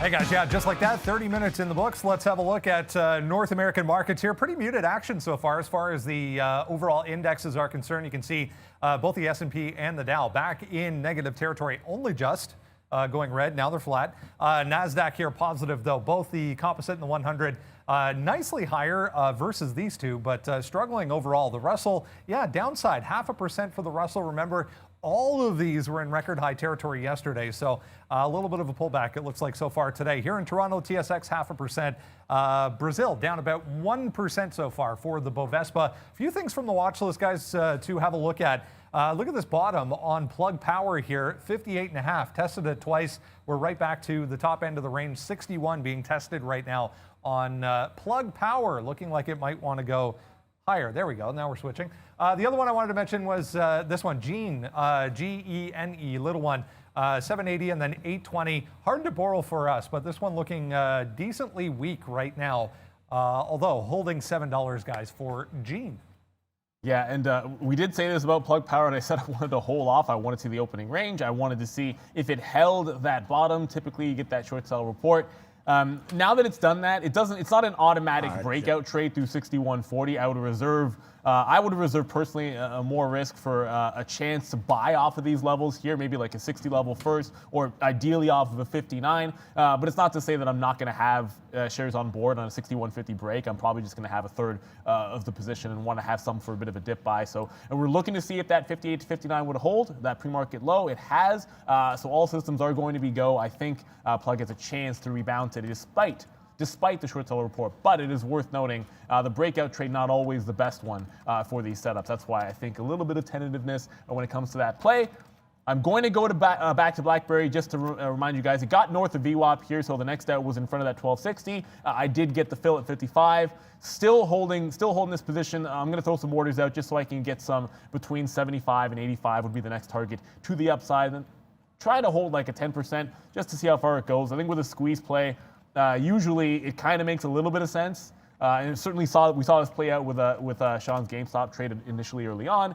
And sometimes on these dips for second, third day type moves, you just want to have something on board in case it goes parabolic again. I'm not saying it will, but have 10% just to see if you get that shot.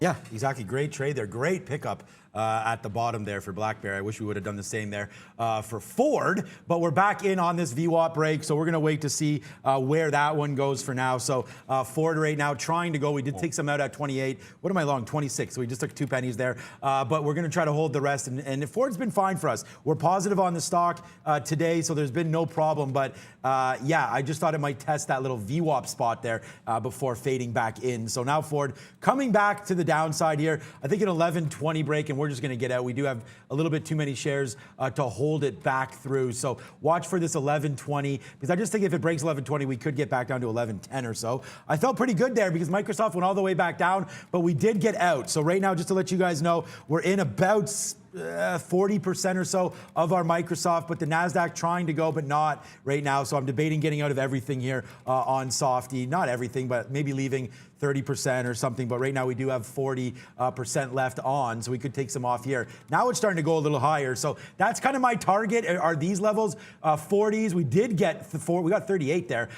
So I did have an order up at 70. I'm watching for this VWAP. I still think that's possible as well, especially if the NASDAQ can get going. So my next orders are in the 40s here on Microsoft, but we got to let that one go and see if it'll work on that. So that's what's happening right there. And we'll just look to wait to see if Ford can go. My next order for Ford is out right here, 34. So if it goes, great. If not, we're going to get out at 11.20, guys. Yeah, and I got that plug entry point. 75 had a refresher, so I don't necessarily love that. When I say a refresher, I mean like an iceberg order, so showing only like a few hundred shares off the level. It just broke now. I have an order, and did I just get the fill? No, I have not got the fill yet. Still just sitting around that mid-80s. I just got the fill there. I want to use the breaking of that iceberg to get some shares out if I'm going to scalp. So we got the 50s long, and I get like a 30-cent win on the first half of this. I would have liked this better on a dip, so unfortunately it won't be a gigantic position here. I would have loved it if it dipped down to 60 for me. It did not. The next leg is going to be in and around this chop in the afternoon, 62.50 to 63. I think that's a reasonable target for upside here on plug. Brennan? I mentioned right out of the gate here, guys, this one finally showing a little bit of weakness. No longer, though, for EHang. Now, yeah, straight to the upside again. This level up here is 77.30, and then 77.40 above that is all-time highs for EHang going again.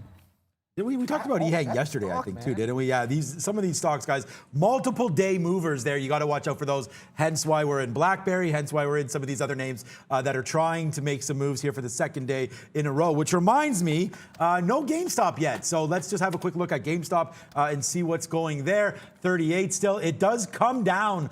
We are waiting. I mean, volume's obviously picked up since it's opened. But like I said, GameStop's a pretty normal stock right now. I know there's a lot of people waiting, like you said there, Neil, for that live stream from Citron, but for me, whatever. I mean, we're just trying to play price action. If it does break that back down below that 36, we're going to get in. Other than that, right now, GameStop, not super exciting to me. It has to break one way or the other. That's the play, right? With GameStop, we already know that. So let's just wait to see if it goes. It's been on such a run, and there's really no point in even looking at a chart. I mean, I like this 36, which is why I'm looking at it, but you do have 35, and then this big, huge gap to the upside. There's some consolidation points here, 23, 21. I really think that this is probably where we're going eventually, but that's a big move to the upside. We could be also building a base rate here at 35 as well. So there's kind of a case for both sides here on GameStop today, guys. No!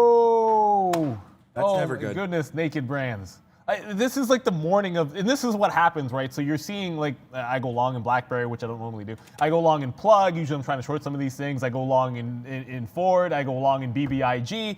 And I don't short naked brands. When I said if this tries to get back up to 55, I want to fade it. That's actually, this is close enough. Usually the entry point for me would start in front of VWAP as it drags down. The longer it holds below, I'm usually likely to start to position 53, 53 half instead of 54.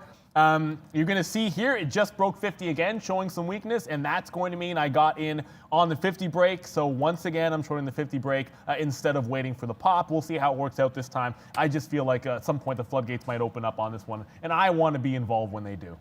All right, so I'm really happy that we did get out of a lot of our Microsoft there.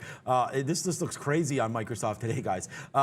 Ins and outs everywhere. I've already made 42 transactions on Microsoft. We're coming right back down to that level where we're either going to reload or take this out at 222.50 is our out spot on that name. What's up, B? Strength again today in Polar Power, guys. We've talked about this one the past couple of sessions. We had a big move up, a little bit of consolidation yesterday, but taking out recent highs here, 1480. This did not gap up, just needs to refresh on my chart here, but volume on POLA, guys. Polar Power. Polar. Going to update on plug. The good news is we burst through 62, so it made sense to try to get some out. And in this range here, that chop range at 62, so like 63 area. I guess maybe for now, at least I'm a little bit greedy on it. I'm trying to get the higher end of that range. As long as we can hold up and not break back below like a 61.25 or so, I'm going to hang on to these shares and still maintain the same target. I'll probably start taking around that 49 break on Naked Brands is probably where I'll start taking it off. I know it just broke now, so I'm going to start to trim this one. It is a short on a 50 break, not the 55 we had, which would already have given you that 10% return that I would have liked, but beggars can't be choosers, and I missed my spot. It is what it is. Brendan, what's up? AMD, guys, some of the semis are strong. I was looking at NVIDIA over here, and my chart froze. So AMD it is. 1%, just tagged $90 there. So market, yeah, still pretty weak, but semis trying to get going to the upside, guys. Oh man, we should have reloaded again on Microsoft. So I think we might have found a good spot here for those of you that are looking at Softy with me. We may have found a good spot, downside 222.60s, 222.80s, something like that. It's obviously worked out for us downside on that bid, but we didn't get longer, so we're still going to wait to see if it breaks higher. Like I said, there's going to be a story, something about Mr. Softy here, because that was a big drop, and we didn't see that in the other names. Normally, they'll trade hand in hand, so a little bit concerned about that one. And then Ford right now, I know Neil and I are both in this name, but it's not moving, so I got to wait. So I'm going to be patient with this one up to 11.35, but that's what I'm liking right now on Ford, guys. Yeah, I got one fill, and I'll go to the chart in a second. I know you just talked about it, that's why I don't want to double down on it. But I got one fill to the upside, and then just pull right back to that 25 mark. Naked Brands, I did get a bunch of shares out here. I talked about when 49 broke, so like 48 half, a cluster, and then a cluster of shares in the 47 half range. I like to play the midpoint of some of these fills. Usually there's a big size on level 2 here at the even dollars, so there's plenty of more opportunity when in between those vacuums to cover shares, which tends to be the plan of action for me. This all started at 45 cents, so from here on a 50 break, I'll definitely be flat before this one gets to 45 in that 10% move. There it is. So we'll just do a little bit of a cowbell because Microsoft going back to the high side right now. So there's our next out. I told you be in the 40s. So there it is right there, 42. We just took that out. Now we'll wait to see if we get a VWAP push back to the high side. Now we'll make back a little bit of what we lost. So that's good. Pretty happy with that one. 223.70. Look at that out right there. So, I mean, it comes, it drops, and now it gets. So that's a good spot. I think you could just keep reloading. 222.60 and then try to get out here. But if the NASDAQ goes, let's hold the rest now. We may not come back to the downside. We're going to see if we can get a little bit of a win now, finally on Microsoft, if it does want to break to the high side. I love what you're talking about with AMD. The semis has been my call. It's been working, not the last couple days on AMD, but SMH is still rocking and rolling. NVIDIA's rocking and rolling. And we do have this 90 spot. Taiwan Semi, that's gone crazy. TSM, $90 on AMD. We could definitely have a look at that. Let's just drop it down to a 3-minute chart. It looks like it's going to break right now. So let's see what it looks like on a 3. So yesterday, you see, AMD is just, it doesn't move enough for me right now. I mean, this was a big move to the downside, but we need to get that break right there, 89.29. If we were looking at that early, I know Brendan just brought it to us, but that would have been a good trade there, breaking yesterday's little bottom before we made that, this consolidation. So I like that level, 89.30. And right now, it looks like we're trying to break through 90. That might be worth a small stab, guys. Yeah, and it would be worth a stab here if on this plug, if I wasn't already in position, I'd probably be looking at like a 63-ish break. But because I'm already in this bit of a long and starting to consolidate here, giving another opportunity to get out. And again, this is one of those where I'm going to shift gears, and I was going to wait for 20 cents more, but I just see 62.50 holding up, and I'm going to execute out of it. It's not like it's a gigantic level, but you guys quickly saw there a bit of a layering going on that offer, and I'm not going to quibble about 20 or 30 cents or so. If I see an area in front to take profit, to me, it's a high percentage type of breakout trade, if only because I wasn't going to give it too much further to the backside on plug power. I first wanted to make sure that we're holding that 58, 59 area before I took any longs today. Certainly there was a consolidation long off 61, but I didn't have it till the pre-market high break. Either way, yes. It's the long trade that's going to work out on plug, guys. Yes, here we go. Thank you. Finally, Microsoft. Finally, you've come into play. So nice little win here. Now we're rocking and rolling with you, Softy. Nice move to the top side there. We get some out at 224. Now we're rocking, Brendan. Hallelujah. What up, bud? Coming back higher, yeah. Not so much for these ones, guys. Both XPEV and NEO very weak today. Just rejected 52 there. This is XPEV down 1.5%. Remember, we failed up here at 54 rather and a half. 54.50 yesterday. So maybe a little bit of pullback weakness for XPEV, guys. Wowzers for XPEV. It's about time. I mean, Ford is actually making another push, but again, it's still just barely passes VWAP. I did get the next leg out here right at that 30 mark. If it gets, like I said, if it pushes to 1150, I'm going to be flat on Ford. I'm not holding through that price. It'll likely be a new order that I throw in to go long off an 1150 break. Has to go there first. It's a nice little bottom it's made here. Well, I'll try not to say a pun about that, but I want to make sure I have orders out. So I'm managing on level 2 here, but I want to make sure I have orders out that in case that we continue this push, I don't have to worry about throwing them around at that particular time. To come back to another name, I know Sean was talking a little bit about Fastly. The only thing and I noticed this entirely too late, this is $100 on Fastly. Double bottom at 100 even, which also happens to be like, I mean, where volume started out with a low of 100 in the pre-market as well. So can we say defend 100 if it comes down there again? Yeah, probably worth a look, but that's a type of pattern on an opening range you want to notice and notice fast if it's a stock on your watch list, because you're simply buying like a 150 when it bounces off it the second time almost every time. So with BlackBerry, had it in advance that I liked the level. Here, Fastly, you had to notice it as it happened. Brendan, what's up? Looking very similar to Microsoft. This one, guys, PayPal also just ripped through to 247. There was a positive note regarding their work in cryptocurrencies this morning. So now 1.25% for PayPal as well. Yeah, we like PayPal, we like Square. Those are some undercover crypto plays. They're not too undercover. A lot of people know about them. But yeah, good plays there for Square, good plays for PayPal, like you just discussed. Look, we've got, again, I'm taking some off, a little bit different share size, breaking through there, like long.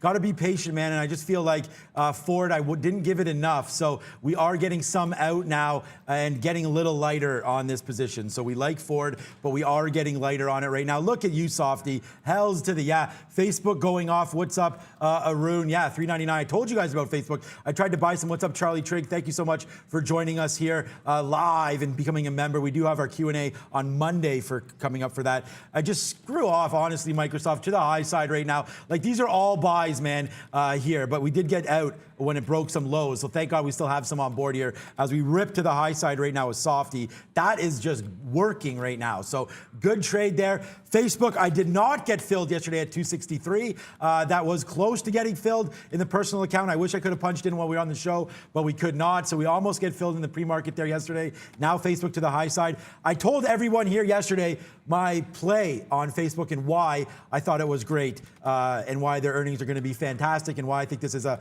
monster play moving forward. Facebook and Google, man, get your money in there while it's hot. And then now Microsoft, I think it's worth getting some out now on this move. A nice little, Neil, there it is, a $2 winner. So we'll floss that off there. And if you're still in on Fastly, it's just bouncing around, but we did take a nice win there as well. So let's take some off on Microsoft. $2 in the money, holla. Yeah, bye-bye, Softy. Once it gets going here in the market, just the ES turned positive, but the NASDAQ had already made a significant bounce here, 0.5%. So I guess that red day, we'll have to wait for now. I strongly doubt, I shouldn't say never, I strongly doubt BBIG is going to go negative today. It's still up 400%. The first significant pullback, I said $10 is where I would at least try it. I didn't get there, so you didn't see me short this thing. But either way, it's putting in a lower high at 850. Normally, this is a place where I'd be dipping into a short. I'm just not a believer that this thing makes any sense yet. And I'm looking to play a break at 850 to the long side again. So I'm going to momentum play this one on an 850 break and then continue the party of going opposed to what I would usually do here on BBIG. Brendan? Another one from the auto sector. This is a parts manufacturer, SYPR. 34% today, 52-week highs for this one. Just had a hard rejection there up at 290, though. Big volume came in front of 3 on the sell side if you're watching SYPR. All right, so we're still watching Ford. I mean, our out was great there at 1140, whatever that was, 1120. We didn't have to get out. We went long, and now we're just ripping to the high side. So big wins everywhere now for Ford as it just keeps going, guys. So yeah, we may maybe just take some more out on Ford. Here's 1140, 1150. It's just Rip City right now on this name. We're long 675 in our own accounts, but I'm not getting out. I love this play. I love GM, the EV space. They're about to light this up as well. You've seen NIO, you've seen Tesla, you've seen everything go. It's Ford turn. Well, Ford's already gone. It's a double for viewers that are along with me on that one. But here it goes, just straight to the upside. Well, almost double. Straight to the upside goes Ford. We're going to take a little more long through 1140 here, Neil. Yeah, I mean, again, I'm not taking more long. I'm still looking to cover my position. I want to play that high of the day, and I feel like I do it a little better when I'm flat. Either way, it's like 40 right now. I do have an order sitting at 40. The high is actually 1145. I know it's at 1150, but that's because if I reverse to the short, it's likely to be off the even dollar price instead of that 1145 price. Just to go back over to, one other one here. We talked about Netflix, and I do see, and apologies, when we miss a name in the chat, it's really nothing. I'm not trying to snub anybody. It's just that it moves pretty fast. I'm trying to watch this 575 level on Netflix. I said if it bounced off that level, we'd like it for a bit of support. Now, I will usually, just like Fastly off 100, I want to see it go there first, give that little bounce, and then I know, okay, maybe it's going to be an actionable level for me. You're seeing some consolidation here. The market's starting to creep to the upside. It's going to be all systems go, but I don't want to chase it too far. If I can catch this closer to like 77.50 and I'm risking 250 plus slippage, that's going to make much more sense to me from a risk reward standpoint. So it's really not doing a heck of a lot inside this range, so I don't feel the need to chase it, but I am now looking to place a bid in and around that 577.50 area on Netflix, defending 575.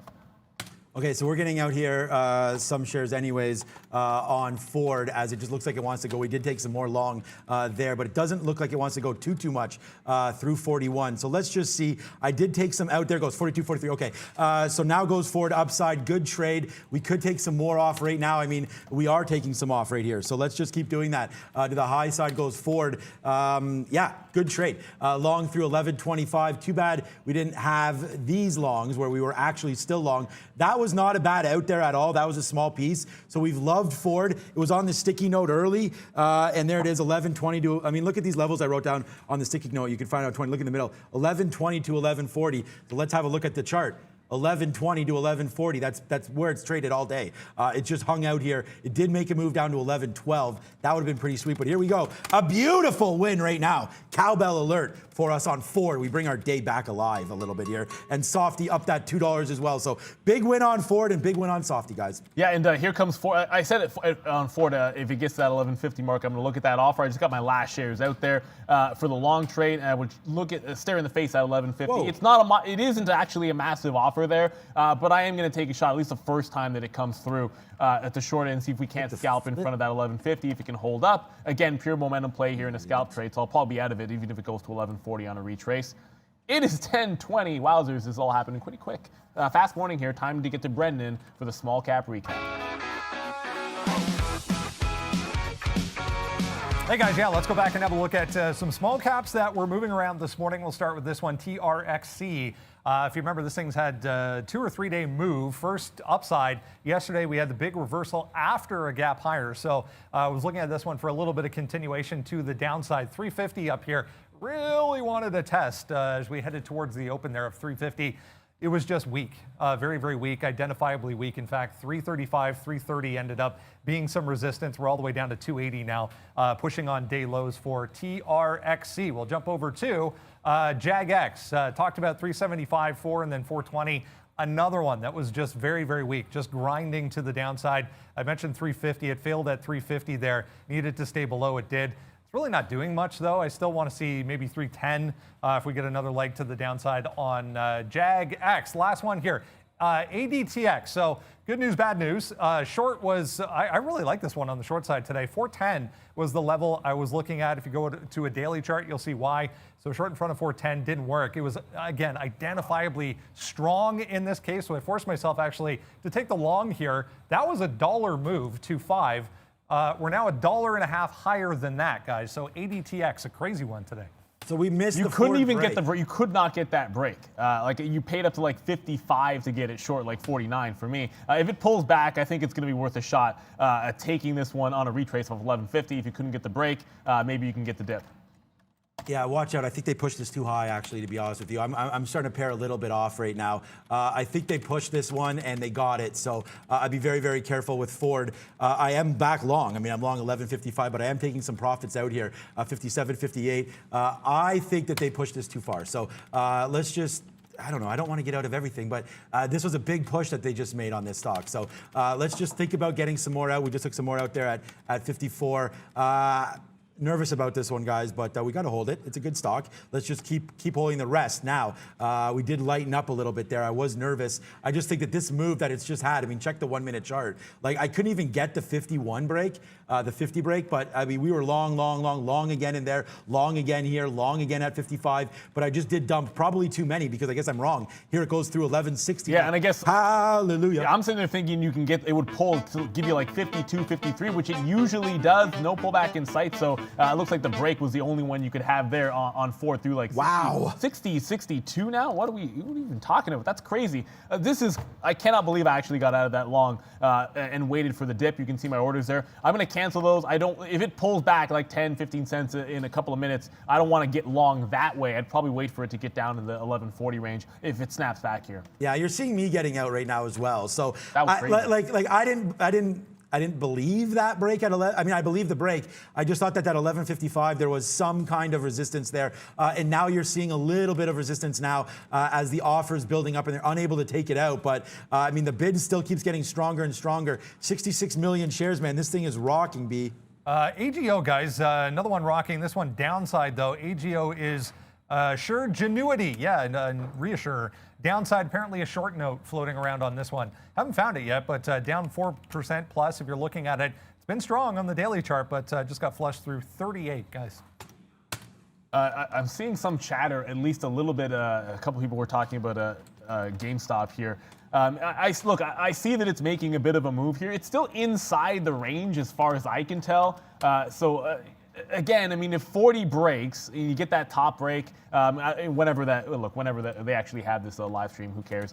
I just don't want to get caught during it. I want to make sure I know what's going on. And if I have a trade, it's likely to be that 40 break. Wait for it to actually bust out before doing too much with GameStop.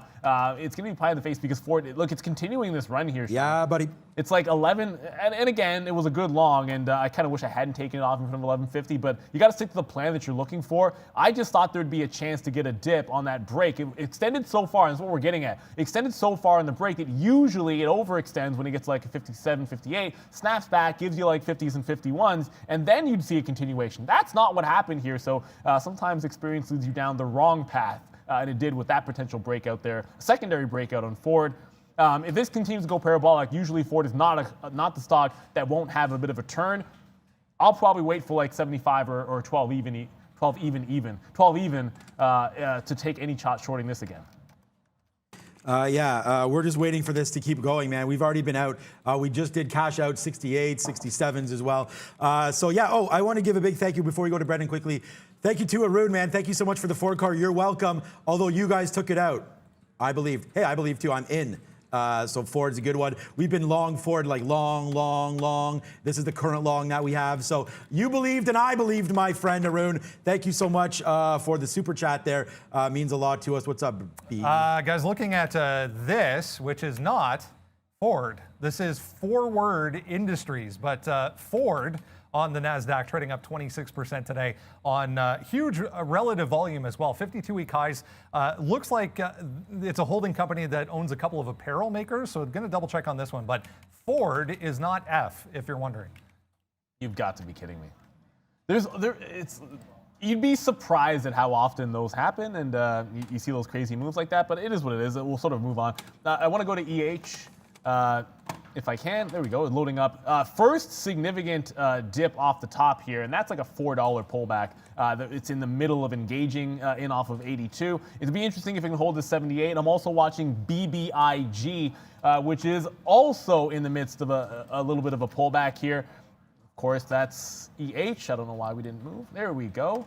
BBIG, deep consolidation here off of 8 even. I will certainly, and I still have an order for that 850 break, but at this point, you know, it's not that crazy to use an 8 even level. I'm going to stick with the order that I have, but it's not crazy to just get in earlier at a bigger price if that's what you like. This one still feels like it has maybe another move in it. Even if it dips down to 7, I think that's going to be that key point. Below $7, maybe there's a short on BBIG, but I'll probably have it if it does. If it's $10, I'll have it there. I'm still looking at an 850 break. Nothing has changed for me on BBIG, despite the fact that it is holding lower. Man, we came back from the dead today, like big time, guys. So, you know, I'm very, very super happy. Yes! Boom! Yeah, pigs get slaughtered, but we're being a little piggy here today with Ford because we just keep going up. And I just tweeted this out. If you guys are watching here, you can find it. I'll just show you quickly here on Twitter. Look at all of these ins that we just talked about. In here, in again, mind these arrows, in. So yeah, 5 ins and all the way up to the upside right now on Ford. So my number one stock today, Ford, as now it's just breaking through 73. So follow us on Twitter to get some new ideas or old ideas, but we have them anyways. Upside on Ford. Look at this thing go. We're still long on this name. So it's been a good one. 17 cents now in the money. And we're also long in the personal account, 673. So everything rocking and rolling right now for EVs, including Ford, which joins the party, as does GM, guys. So some big plays happening there on some legacy names. GM and Ford starting to go off right now. The missed trade for me really was Fubo. I think there was a missed opportunity there. We talked about the short interest of 63%. I think you could double check that, Brendan, but I think it's in the 60s there on Fubo. A big squeeze to the upside. It's been very, very choppy, but if you play the trend, it's been your friend. Although now I think it's changing. Watch out for VWAP break of 33. Yeah, I mean, I talked about Fubo there, all the reasons why I got, I don't know, maybe a little bit too early, but it hasn't broken view up just yet. There's a bit of a bounce play that's happening. It's similar to that BBIG, only probably a little bit better of a company. Actually, a real company. I want to go back to DoorDash. We talked about the IPOs, and I know Airbnb was one of them. DoorDash has sort of been on the move for a couple of sessions in a row. It's finally trying to hold below this 185 area. For the first time, it did have a dip. The short was already, look, if you already missed a chance here off of like 195, you had to take an opening breakdown trade for that. Now 185 looms. There is a monster gap on DoorDash beneath this 185 all the way down to like 160, 165 we talked about for a couple of days here. So I'm looking to get in. The problem is going to be the spread, so try to be patient. 30, 40, 50 cent spreads at a time here in DoorDash, and not a heck of a lot of volume, only less than 500,000 shares, which makes for a tricky entry. Brendan, what's up? There was positive news, I thought, on this one. Yeah, INMB, which is Immune Bio. They had an Alzheimer's treatment that came back with positive data. This actually happened. So this thing had a huge wick in the pre-market there, all the way up into the 30s, but 22 now, trying to break day lows, 11% downside for INMB, guys. 10:30 now. That means there's 1 hour left in the session over in Europe. Valeria's watching what's happening over there. What's up, V? Hey, Brandon. European shares are mixed. Joe Biden's presidency is in focus. E-commerce pharmacy Zur Rose Group, trading in Switzerland, is up more than 8% after posting strong full-year results. Back to you. We will double check again with Europe markets, guys, coming up at 11.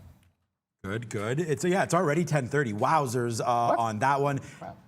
And I mean, I hate talking about the same stock, but I don't really, because look at what's happening right now to Ford. So it's just a monster trade here to the upside. We still have it, although we've been getting out. We always talk about pigs getting slaughtered, and I just wish didn't have all these arrows here. We already have 68 fills on Ford, 68 fills on Ford, 47 fills on Microsoft, and yeah, we're still trying to make high side here. 1180. Wow, could have never thought about this on Ford. So we're going to change up our game plan on some of these stocks and just try to hold a little longer. I'm super happy with this 20-cent win right now on Ford. But look, we had it. We had a great long down there, 1120.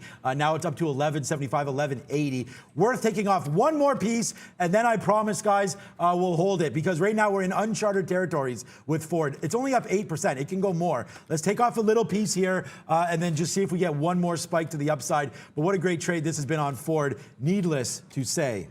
Yeah, definitely needless to say. If you want to look what but too much patience, or maybe whatever you want to call it, trying to be a little bit too cute or perfect. It looks like. Remember Netflix down here, talk about $577.50. Yeah, I don't always try to get the perfect price. I mean, I can go ahead and cancel that order. There's the bounce. It goes all the way up to like $582 before finally turning around. So you're staring like a $5, $6 win when you were risking maybe half that. And I could have just paid up like 20 or 30 cents extra and gotten that fill to the long side. And look, you didn't have to have the buy when it first dipped down to like 76 here, defending 75. You could have just waited for it to bounce and then look for the consolidation like we're doing here. It held the higher low, and then you get that move to the upside. Now, because it hasn't made the breach, still continuing this like little mini downtrend after the spike at the open, I don't like playing that the second time through. I think you're looking for an afternoon break if you want to play this to the long side, or actually waiting maybe for exactly at 575 instead of the 76 bottom that you now have on Netflix. That CLSN, I've been staying away on purpose here. It is making ignore this little wick here. It is making a nice little bump back up into VWAP. I got shaken out of the short. I'm trying not to do the same thing if it retests that 225 to 230 area, which it looks like it's going to do here any second now. Brendan, what's up? Guys, a little SPAC action for you. IPOD, which is Social Capital, just popped up here. 1660 up to 1720. There's volume still coming into this. Chamath, if you're familiar with him, Social Capital CEO, tweeted yesterday something about a deal in the works regarding renewable and clean energy aimed at environmental issues. So obviously with the new administration, that could mean positivity. So IPOD popping, guys.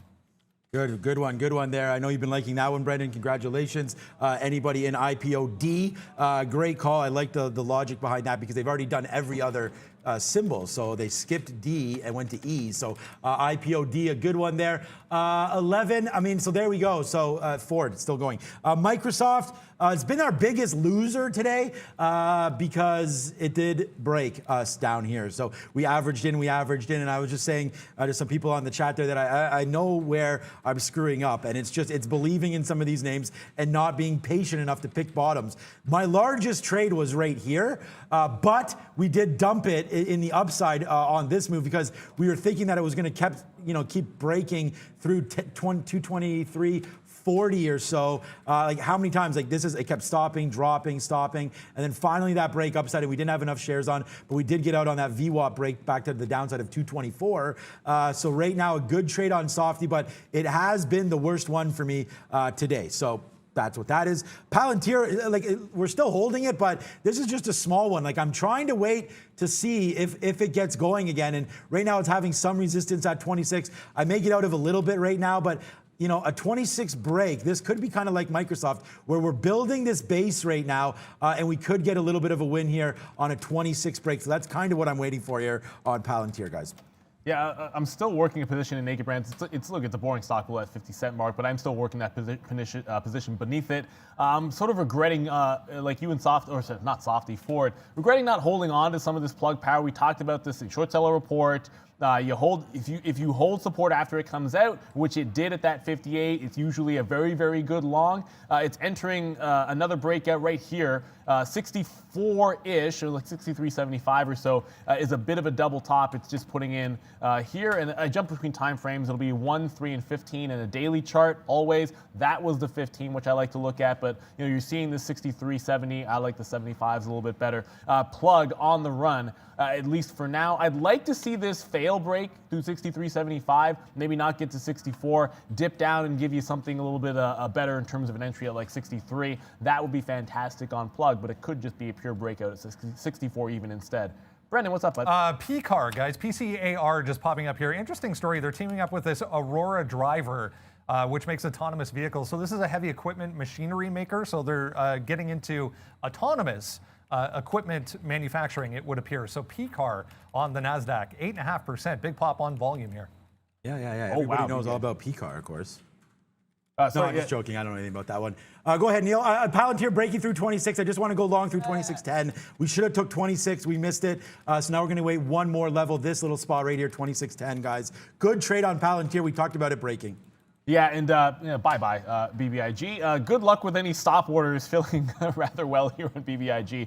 When you see a candle like that in a 1 minute, usually means your stop better have been uber aggressive. Either way, if there's maybe a fade play I can make, I thought we'd maybe get a break out of this range and you could take it in either direction. Obviously, that's not going to be the case unless you were already in position here.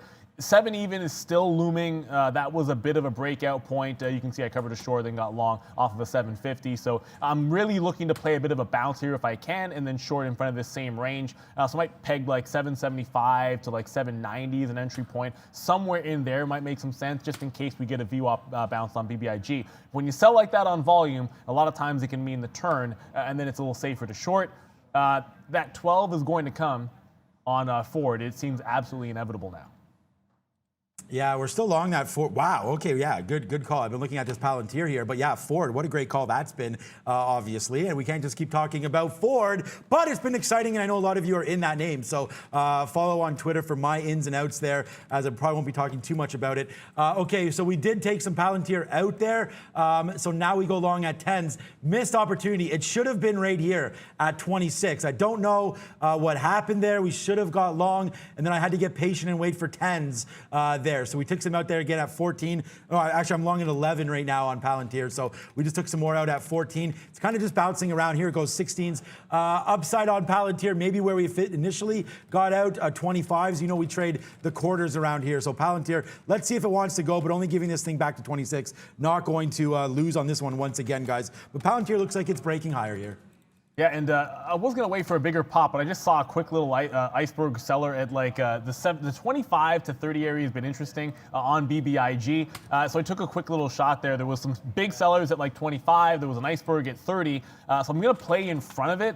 If it breaks, I have 24 as the price. If it breaks, I'm just going to tap out of this one. And I already got some shares out in front of 7 even. I have bids in front of 7 even. I'll hold a little bit just in case we break.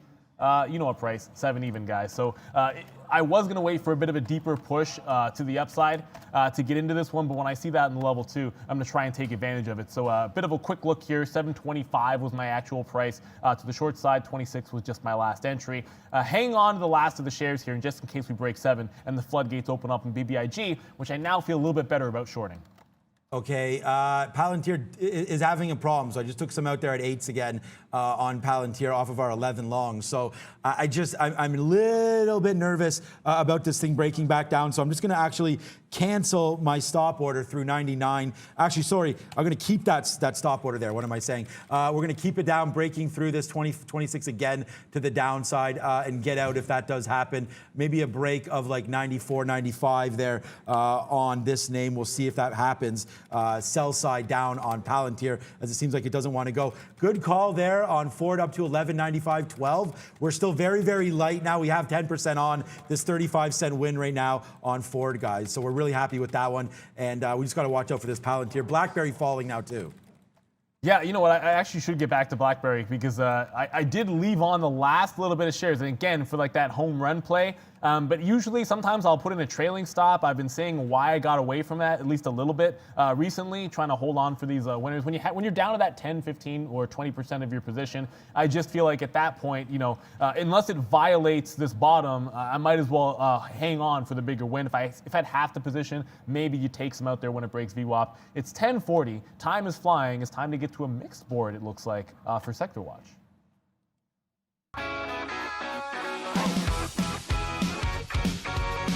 Hey guys, yeah, mixed action so far. When we have a look at the S&P here, you're going to see we are positive once again, 0.2% for the overall market. Very, very mixed looking board though. I want to start with this group here. Energy stocks were very strong over the past couple of sessions, finally getting a bit of a pullback. Oxy, MRO, Devon, all 3+% to the downside. Oxy leading the way there, if you're wondering, 4.3%. For Oxy, but energy stocks getting sold. Real estate over in the corner there also, the little real estate investment trust, a lot of them in there getting sold today as well. Financials weak once again. We've had earnings over the past week or so back to the downside. DFS 4.8%, COF and SYF, these are the diversified. Look at the banks though, the entire group in the red today. WFC, PNC, BAC, and RF standing out. TRV here in the insurance group, earnings play 3% to the upside for that one. Consumer discretionaries, yeah, that's really it as far as strength is concerned. Ford here, 8.8%, GM only 1%. BWA 2.5%. Interesting. GPS, Ulta Beauty, Amazon, and Target here over in the consumer discretion, or in the retailers, I should say, 2+% for those, and the entire durable goods and apparel makers all higher so far. So this group really lifting the entire market. Just mentioned that one, PCAR, 5%. The rest of, this group is negative so far. Industrials, of course, led by the airlines. If you're looking for weakness, guys, airlines, big time weakness today. 0.2% for the overall market, though. Back over to Sean. You know, I'm surprised we haven't looked more at Boeing and stuff like that, because I like Boeing for the long term. I think that's going to be a great pick. Up, we just get out at 18 there off a 26.10 long. So that was a good trade. But again, it's not really, it's not moving. Palantir, it's trying to make this base again. The big mistake is not being long 26. So just watch out here on the high side. We just took some out at 18s. Our next out will be something similar to that, is again, if we can get it. But it tried to go there and failed, it looked like. I thought it's that out. This is the area that I was talking about here, 26.25. So it actually gets there and then comes back in. So we got to watch out for Palantir for sure. We took GameStop, so we're in on this one. So we'll hit the air horn because we take a long through 40. So our average price is 40.04. I don't know if it actually, I guess it broke. It went up to 40.15. So we're going to watch on GameStop right now. We're long $40. And again, this is just a play, hoping that this thing just continues to get squeezed higher. And then we'll just see what happens on GameStop here, as it looks like it's pushing now. A nice little 40-cent win here for me on GameStop. So yeah, things getting a hell of a lot better around here.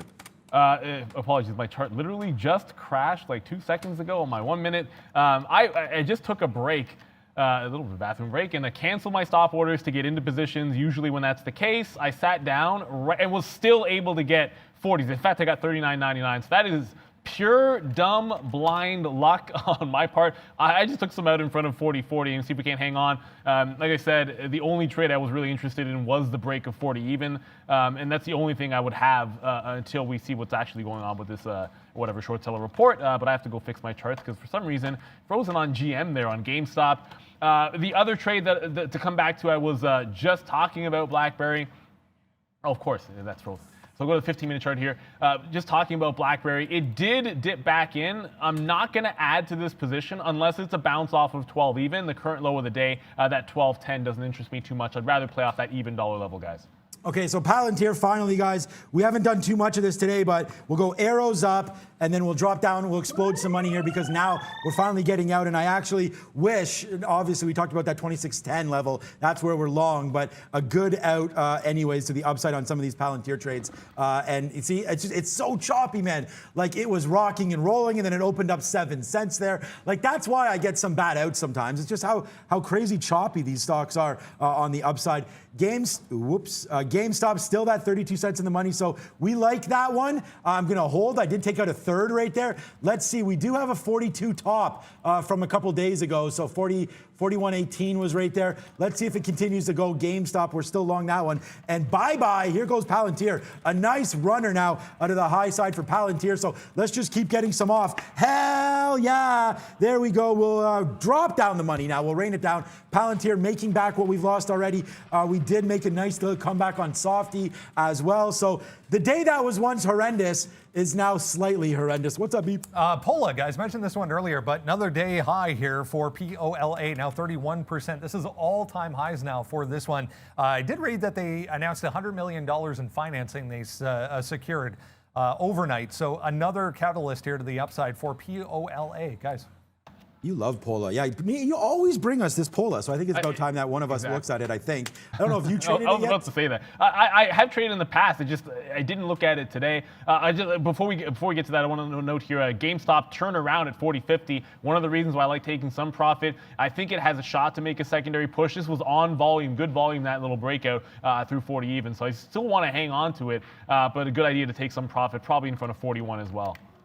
And I just want to say a big thank you to everybody. Nice recovery. Thank you, Lousy Gamer there. Disney's is my second position in my long-term account, Trader Joe there. So if you're in Disney, congratulations to that one as well. And then someone else said, oh yeah, don't panic trade, my dude. Yeah, I'm not panic trading at all. I was a little bit earlier, and that's what I said about, just regrouping, right? And sometimes you have to do that. We averaged in too much to Microsoft there. We believed in it too strongly, and it let us down. But Softy doesn't do that too often. So there's pull the power. Good move. And this is what I mean about Palantir too, guys. Be patient, man, as we switch over back to Palantir. A good long, like we had that initial long off the open. We got a little excited and then dropped it right there. But now we make it all back right now. Taking out that 2630 would be pretty sweet. A nice little, and it might not seem why is Sean only taking 15 pennies? But guys, it's like this 15 pennies right now. So this position is like 20% of my daily net right now, just this one position. So that can give you a little bit of an idea of the kind of stuff that we're holding here, guys. And I am looking at that GameStop deal. It did stop at that 40.50, but I'm still trying to hold out for even a 41 break. Yeah, exactly. And I think you definitely, I will take some in front of a 41, then just hang on for dear life when it's a squeeze play. BBIG found a bit of a bottom here. I thought maybe we'd get to like a 650. It just turned at 680. I still have that 726. Remember, that short was off of order flow between 25 and 30 more than anything else. So if we do still get back above that 730 mark, which we're creeping up to now, I'll just go ahead and take it off. It's a very, very tight stop on a stock like this. But if my reason for getting in has to do more with the level 2 than anything else, and I'd like to make sure that I'm using those same prices in level 2 to get out of the trade, guys. One more to try to circle back to, if you're still, for whatever reason, paying attention to Naked Brands, which has shown just a little bit of weakness after popping today. It's trying to make a base at this 48. I've been short several times in this 49.5 to 50 range after actually having a long off that 50 at the open. It cannot seem to break down. When it does, I have all my bids out to cover to 45. But if we break 50 here, it might turn into a long position for me. Actually, forget that. It's going to be a long position for me through 50 even if we break that. So I'll be back to the long side off the same level. The only one I've played all morning on Naked Brands has been that 50-cent mark. Naked Brands, huh? Yeah, we haven't really looked at anything too small today as far as dollar-wise. I mean, I guess Ford's $11. But yeah, okay. So there goes Palantir again, big win. We're going to try to hold the rest. I do have some orders to get out at 34, and right now it's up to 30, 30, 29, 30. Ooh, a big seller right there. We may have to get out. Let's dump a little bit there. Some kind of a seller, so we just quickly hit our keys and get out. We did see that big seller there at 30, so dumping a little bit right there, and that's why you got to be quick sometimes, guys, to get out 26.30 to high side there. We did see that seller, so watch out. That's, again, we always get questions like, do you pay, why should we pay maybe for book feeds and whatnot? I just saw a big seller. I'm not even sure what gateway it was. I think it was probably on EdgeX, and I don't have that book. So now coming back down to 25, but a good panic out of what 30% of what we had left there I got out. Let's hold the rest. I still believe in a high move here, but Brendan has some, look at this move. Wow, Brendan has something else. Just checking on the airlines again, guys. I was looking at UAL, just saw a story saying that looks like they're going to have COVID-19 testing available at all of their hubs by February. So US-based airports, all of them, when it comes to United, remember, going to have COVID testing available by February. But yeah, we're still pretty weak following the earnings, guys. Oh, Brennan, you are such good luck. Yeehaw! And we do the yeehaw if you guys have been following along, because apparently Brendan is a fan of country music. I don't know if it's true or not. In fact, I know it's not true, but either way, we like to have fun with this. It's kind of crazy. It's kind of stupid. I think it's Audio Slave that someone heard and thought was country, and Brendan liked it. Anyways, BBIG, it's good fortune. Thank you very much, because the second Brendan opened his mouth, boom, big flush through that 675. I just took the last of it out on that momentum. I said 650 earlier. So if I get a push down to that range, I'm going to take the fill. I was already sort of sitting down here to catch it. So it was about like a 70-cent return on the last of those shares. Like I said, it feels safe to short that one. I don't know yet if it feels safe to short for, but $12 is here anyway, so I'm going to have a quick look at that level too and see what is on that offer. Yeah, we're not doing anything with Ford. We're just waiting, guys. Ford, big time move to the high side. We're still long. We're long 11.55, and we tweeted that out. You can follow that. And yeah, like all of these ins, like look how many times we're in on Ford today. This is how much we loved it. 1, 2, 3, 4, 5, 6, 7. 7 longs. And I've left it alone up here. This would have been a great dip buy opportunity. I was focused on Palantir. Didn't even notice that this happened. We talked about it retracing back from 11.95, but that was that. Like I didn't see this candle. That would have been like that bottom was a great long there, but now it looks like we're going to break through 12, and we're just going to keep saying hell yeah. There's the size. Ford again. Now it's a double in our long-term portfolio. Well worth it here. Ford going nuts right now, guys. Brendan at the big screen with my favorite segment, Money Talks. Let's go.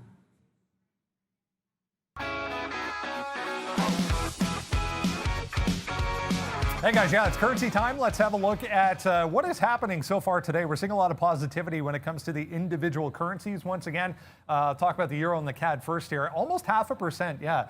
121.5 for the euro, 0.4% to the upside. The Canadian dollar here hit a 2.5-year high yesterday. That means we're up again today, 0.14%, almost 80 cents here. For the CAD today, 79.25. British pound 137.3, up 0.6%. U.S. dollar weakness coming back into play right across the board. Again, there was a Bank of Canada interest rate announcement that kind of helped that yesterday. I mean, for the CAD. To ignite that move in the CAD to the upside yesterday. Australia and New Zealand also higher. Turkey down again today. A little bit of volatility coming off in equity markets. That means these typically are down, both Japanese yen and Swiss franc. Yeah, crypto's under pressure big time today. Both Bitcoin and Ethereum. 10% southbound, Ripple 6%. Wanted to show you this. If you remember going back a couple of weeks, we put these kind of lines. If you zoom out on a higher time frame, you'll see a tight range on Bitcoin on the way up between 34.5 and 30,000. So 34,500, 30,000 bottom end. It was trying to hold above 34.5. We broke that. We're straight through to 30,000 almost for Bitcoin, guys. This time, Ford only goes to like a 0.5 on the top end. I reversed into a long position, and it doesn't really go anywhere yet. I mean, you know, given what happened 11.50, certainly you give it like a minute or two to see what does go. If we and again, this is really extended for Ford, and at some point it's going to be a fantastic one to the south side. But you don't want to fight it too hard. It's a pure momentum play for me now. I'm going to be scalping any long that I do. Well, I'll probably all out like a 12.15 or 12.20 or so of these shares. But anyways, we just want to see what happens. I've already gotten some out to the upside on that reversal at 12 even. Not as crazy a move at 11.50, which would at least somewhat tell me that it might be slowing down. I don't know if that's true. I could be dead wrong about that. It could be at like 12.50 before we know it. But like this is not the way Ford normally trades. This is a pure sort of like momentum backbreaker. You know, the boards have this one, as I like to say, and you know who I'm talking about here. But the turn is going to come, and when it does, I'm going to be looking for it. Maybe it's 12.50. I don't know, it's a psychological level. I'm not going to fight it too much further. That's why we reversed into the long. This time, we actually held it. Last time, I got it entirely too fast. Watch out. There is that BBIG is continuing to fall in some weakness. It didn't halt to the downside. I'm not sure why, but this one could get ugly if you're holding along there. Oh man, like let's just go. Where's the stick? We got to hit the big stick here. There it is. Because yeah, Ford today, guys. Look at those outs, 11s, 10s, stuff like that. We put on the big shares. We take it out. I mean, bang, bang, bang, bang, bang. Still going to the upside. Big shout out to our boy Jay, who I told all about Ford. He knew about it too. Look, those boards, Wall Street bets, man. You got to look out for those. They're controlling some of these stocks, but whatever, they might be controlling Ford, but that's just today. That's why it's such an easy trade today, because we watched it, we crushed it. It's my #1 stock today, Ford to the upside, and it's been big. But I'm more impressed. I mean, we're long a lot of these names, and we're long GM, we're long Ford, and we're long a hell of a long time ago. So that's where that stock works for me, and just keeps on going. So I'm with you, man. I'm probably not going to drop too much more of this until we break back down below this 11.95 area.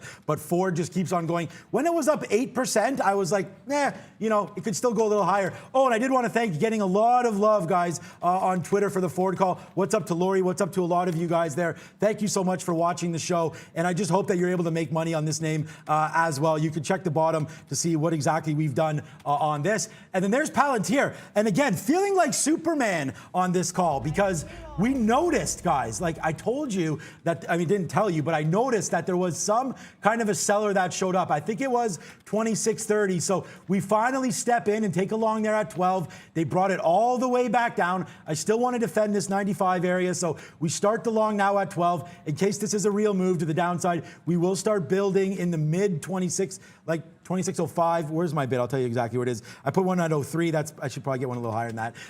But 03 is what we're looking for. And then we'll leave it back down to 95. But yeah, big win, big run on Ford. We're going to leave this last little bit. Oh, we just got out again at 08. We'll leave this last little bit till 95. If that breaks, then we can get away from Ford. But right now, GameStop making moves back down to the downside. We took out a little bit of profit. Let's wait to see if it breaks this VWAP, guys. GameStop. Big day turning out to be here at least. Yeah, I just bought a bit of a dip here in GameStop. I just threw in the chat there off of VWAP on the little bounce play. It's been putting in higher lows, and you can draw a trend line if you like, or you can just look at VWAP, or you can play by ear on level 2. Either way, if it breaks that little trend and we get below 39 even, all bets are off until maybe there's an afternoon play. And remember, we are anticipating, of course, that there's going to be that live stream by those people that you know when it comes to GameStop. People have asked about seeing Brendan's trades on the bottom. We've tried. Look, it's something that we actually have thought about, and we want to put some effort into if we can figure it out from a logistical standpoint to make it work for you guys. I'm hoping he has a JAGX on today, because this has been a simple one coming to the downside, but it's finding a bit of a bottom at this 3 even. So, sorry, 315, I should say, in front of 3 even.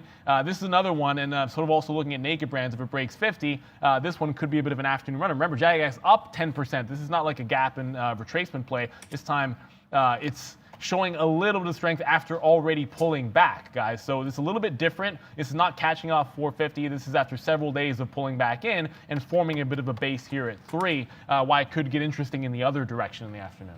You know what name we haven't really checked out yet was Neo. So Neo today. And again, happy not checking it out because we've been hitting Ford. But look at this upside move there. And again, we've seen Ford go crazy, and now we're seeing Neo go to the upside as well. And we're trying to get back to positive. I mean, what a difference, man. A Neo down 0.2, Ford up 11%. So that's why we switch over to the names that are moving in the direction. This name's moving, but look, it does its typical Neo fade. Like, this is just, I feel like I've just missed so much money on this play.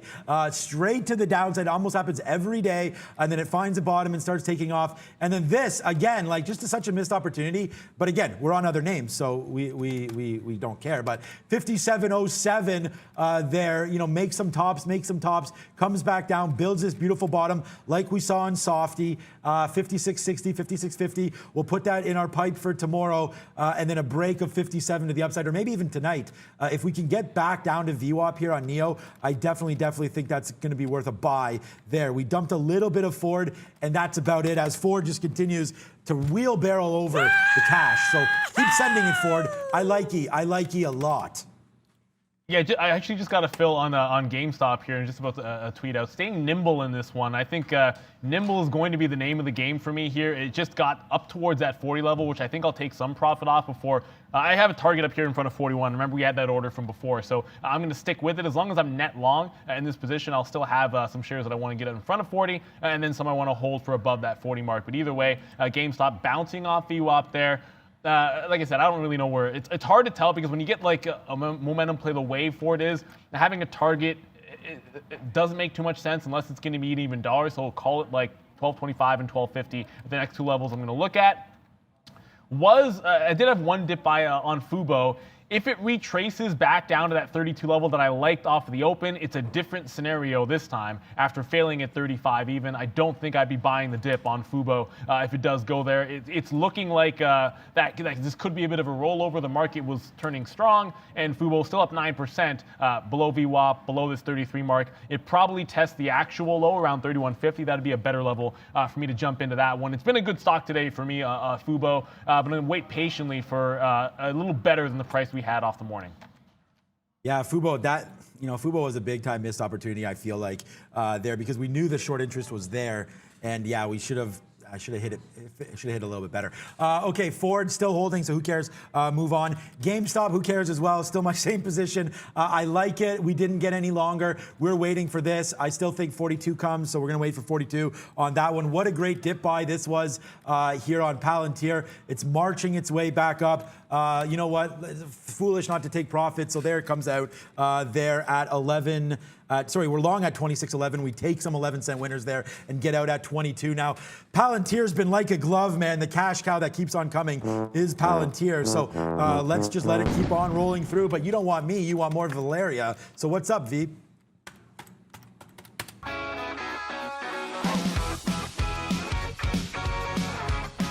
Hey guys, European shares are mostly in negative territory at this hour. Britain is down 0.25%.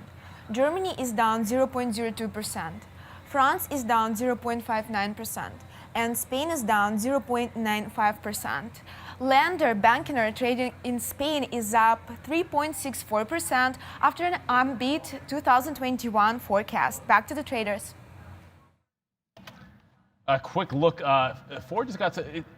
It's not. Isn't actually a level up here, and I know we keep talking about it. And again, I have an order in front of 25s, but for whatever reason, 12, 13, 14, it gets there. There's no size in the offer. Some consolidation happening. This is, if you're holding a 12 break, and it's sort of what I'm getting at here, if you're holding a 12 break, which I think a lot of people are looking at, there's a certain point where if it doesn't go far enough, some people are going to either shake it out the weekend to like 12.10, and then you're anticipating a bit of a dip, which I kind of am. We might be retesting that 95er. I know you talked about, Sean, if we don't break through 15 soon. Now, it looks like we're going to go here, but I wanted to have a plan of action maybe in that 95 range if there was going to be a bit of a dip. In the off chance that some of these hands start to bail on Ford, which has been absolutely parabolic, and I say that because I haven't been drinking my water. I need to get on that. Sean, you were all looking at that Fastly. Yeah, you can throw out that $100 break. Here's a volume spike, breaking 105 finally. There's Fastly going through on volume, breaking that 105 mark. I had canceled my order to go long, and every now and then you cancel an order, you don't get it on the break, and then it sort of hangs around giving you an entry in that price anyway. So there we go. A 105 break on Fastly. Throw out that 100 defense. You had to have that an hour ago, Brendan. I want to look at here, guys. I just saw this one. We sat here, I want to say a month or so ago, and talked about how clean energy is going to benefit, cannabis is going to benefit, and there was a few other groups that were going to benefit when the new administration takes over. And CSIQ, all-time highs today, up 10% on the day, guys. And sometimes it's that easy. And like I said, guys, USR? a bit of it, and we'll line it up and knock it down. A bit of it's going to be blind luck. I did cancel my 105 stop a little bit earlier when I was thinking about taking a defense of 100 on Fastly. So when it does the break here and shakes some people out, I'm able to still pick up a decent price, 105.17, which is what I probably would have been willing to pay up to on a breakout anyways. In and out in literally a matter of seconds for like 70 pennies here, and then hang on to the rest. I mean, I'll give it back to like a 104.50, a little bit deeper here. And again, who knows where Fastly is going to go? Is this finally the break? Who knows? 108 was a previous high. That seems as good a price as any to see how far Fastly makes a bit of a run here. Of course, when it's previous resistance like that, you're going to see me get out of that trade, likely for like a 250 winner or so on the second half in Fastly. But I should have had that stop and left it in. I like both the dip and then the breakout. So sometimes I get up to go to the bathroom. You shouldn't have stops in. If you go to do that, I canceled it and didn't put it back. And that's why the original miss. Thank goodness it came back to me. Hey, sometimes, good to be lucky, lucky to be good. So good trade. Look, we were long here, 103, and then got out. So we took a nice little trade on Fastly, but that's that break that we liked early on Fastly, 105. So great call there. You found it. Good one. Okay, Palantir's another great call, hopefully for you guys as well. The reload at 10. We're up right now in the money. A decent spot right here, 26.26. So I like this spot for this name. And Palantir right now, might want to get out. I'm still looking. I don't see where that big order was. So I don't know if he's canceled or not, but let's wait to see. Look at the NASDAQ now going. Microsoft, I lost my whole day on Microsoft, and now it's right back. Like none of these longs would even be in trouble right now. But again, we didn't know the market was going to reverse, right? So we did get out there on Microsoft a little bit of a, I I don't know, consolidation down there, but we get out and then we take a nice little $2 winner. So congratulations if you did have that top $2 win there on that spot. And here's Palantir again. Let's get a little bit out. Let's take out of a big, there we go. So we just took out a big part right there. So Palantir, nice trade off that bottom, reloaded. You can see where we're long now, 26.12. Let's see if it continues to take out the high side. But what a battle back it's been for me today. So I am like, barbecuing up myself early, and now we bring that money backside. So it's been a big second, like last 3 hours. The first half hour, like to forget about it, but it's been a big little bounce back there. And you got to stay confident. You got to stay strong in what you're doing, and just believe in your setups. And there it is, and learn from your mistakes, right? And so I have today. I just believed in Softy, and it didn't believe in me. So tomorrow we'll be back on Microsoft, and I know where I went wrong. So I think that's the most important. Yeah, that is the most important thing. Not think, it certainly is. Know where you went wrong. Don't be Leroy Jenkins. Stick to the plan. It doesn't matter how your day starts. You have to sort of stick to your plan. And if you can't do that, then sometimes you go back to the drawing board and come up with a better one. GameStop looking like it's going to pull back in here. If it breaks 39, I'm going to get out of this one and still look to play the squeeze side of this. I know normally I'd be shorting this, but we talked about a weak point on GameStop at 36. I guess if we're above that, you're going to see me stay away for the short side. Just look to play momentum long wherever we see it. Speaking of momentum long, I had a 650 target on BBIG. It goes another 50 pennies, and yes, I could have held on to it, but target to target. I'm not going to cancel my order just because it starts flushing on me. So I got out on the momentum. It's still looking at least a little bit weak. If we get back to that 7 mark, I'll look for another rollover there. Keep in mind there was some selling specifically between 725 and 730, enough that usually I wouldn't fade a move like this when it goes down that hard. I'd wait for it to bounce back up. Enough to get me short immediately on that move. If I see it go back into that same price level and see the same thing, I am likely to play that same price again off level 2. So we have to make sure that that selling is still there. It was a size order at 26 and an iceberg order at 30 on BBIG. Brennan? About this one a little bit yesterday. Was initially strong. If I blow this up, you can see was initially strong yesterday. This is Rewalk. This is a robotics medical equipment maker. Initially strong yesterday to 250, but just got faded all afternoon. We're right back to 250, guys, up 24% today for RWLK. RWLK, okay. Yeah, we'll look at some of those. Okay, just trying to get some stuff sorted out here. As for now, guys, it comes back. So we didn't take it all out there. It does stop at 12.15. We're still going to give it back to 11.95. Could be a decent reload spot, but I just wonder now if this is profit taking for some of the people that are long down in here and not like me and got out all the way up. So I think that there's some possible profit taking areas right there as well. So you could look at that. BlackBerry here, guys. I haven't got in on this yet, but it is making some moves now. So BlackBerry making moves to the downside big time. Here's 12. Yeah, here comes 12 coming right through. Big level, so we'll watch out for 12 here on BlackBerry. Could hold, could not, but if you're not in this name, decent spot to try the long. Let's see, is there any size at 12? Yeah, there is some decent size there. So you do have a little bit of protection there if you do want to take a risk here at BlackBerry 12, guys. Yeah, and it's kind of funny. I'm glad you mentioned that because I said that 12.10, the current low of the day, I wasn't looking to reload off that price. Of course, I've had a couple of longs on BlackBerry, but in front of 12 was the one to do. So I wasn't looking at level 2. I had the chart up, but now I can see level 2. It's not a tremendous amount relative to 30 million in volume, but it's nothing to sneeze at least. From what I can see here, you can see some decent size in that 12 even. So I just picked some up at 5. My stop is at the even where it's been all morning long. So hopefully we can scalp this back up. Maybe it goes to the quarters. Who knows? When it comes to Fastly, I did, because it's a breakout trade, and I usually will put either a trade. And my chart just froze there. And this chart also froze. So what I want to say to you guys that I can't show you live right now on, daily charts of no use there. Apologies, I'm gonna have to reset my chart. I did get stopped out on a bad wick when I put my trail in on Fastly, so you'll see me out of that position. It was for a winner, but not quite as big as I was trying to hold for. If it comes back down to a 105, I'll definitely have a look-see, and if it looks just as good, I might take it again.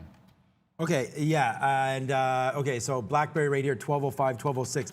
there is some opportunities here, I think, to go long and use that 12 as you're out. So an opportunity here for anybody looking to get BlackBerry. But again, the trend is right to the downside. So let's see if it does resist, that play. And here it goes right up to 1207 now. Worth probably taking a little bit of a long if I can get it, which I did. So we did take some 7s. No, I got 8s. So we're long now at 8. We'll use that 12 bottom and try to average in a little bit to this trade, as we'll see if it's going to work for us now.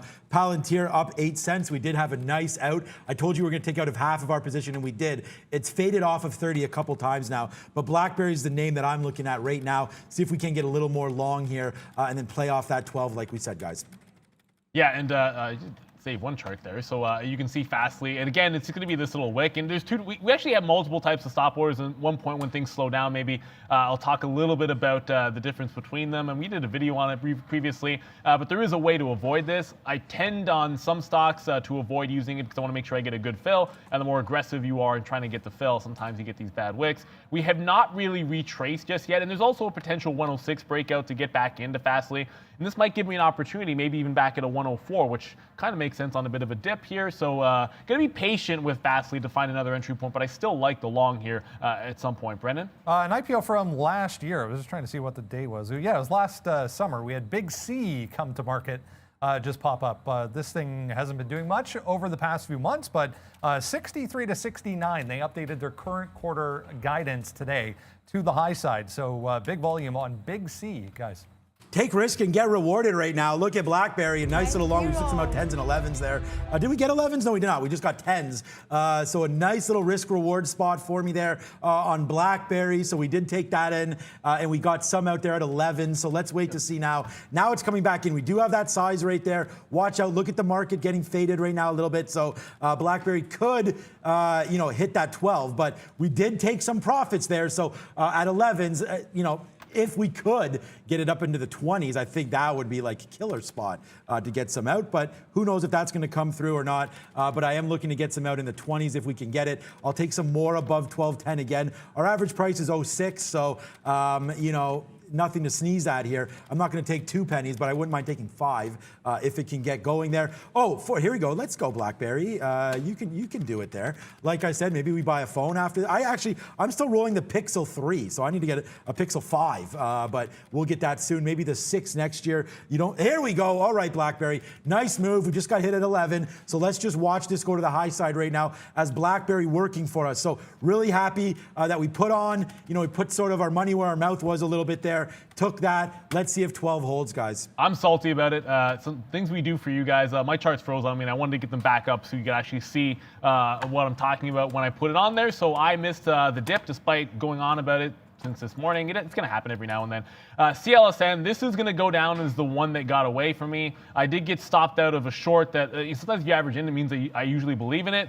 I only gave it to this 230 because it was a significant price in the pre-market. It goes 5 pennies extra, and it's been a flush ever since. So I know exactly what I did wrong here. It has nothing to do with, it has everything to do with the first entry. It's getting in on a breakdown trade when I want to be fading in front of a level. Wait for it to come to you. That was the mistake I made on CLSN. I don't do it very, very often. I talk about it all the time. Sometimes you got to be able to be willing to get it on the way down or right in front of your price. And sometimes you miss the trade because of it, and you got to be willing to have that happen to you. So no breakdown trades in this scenario for me. I got to avoid those. Brendan, what's up? There was once speaking of short seller reports, there was once one on this stock, NanoX Imaging, guys. Remember this one had a big move from 36 up to 80 or 70, I should say, way back in the summer. But popping up here again today on volume, 9% right now.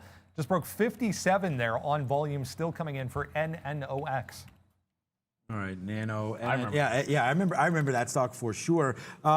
Just double checking some of my orders here on BlackBerry as it's faded back in. We did take some more 11s and 12s there, and now we're just checking it out to see where we can go now with this name. So I'm going to put out some more 11s there. There it is. We just got hit right there at 11, so a good trade there. My next couple outs, I have some 12s, 14s, 19s. So I like all of those, but we're going to watch out for BlackBerry here. I mean, I really hope this thing can go at least to VWAP here. I'd like to get a decent spot out around 23, 24 if we can. But right now, I'm just cherry picking this thing. Neil, your opportunity to get long is right here again. I mean, this is my price, 1207, 1206.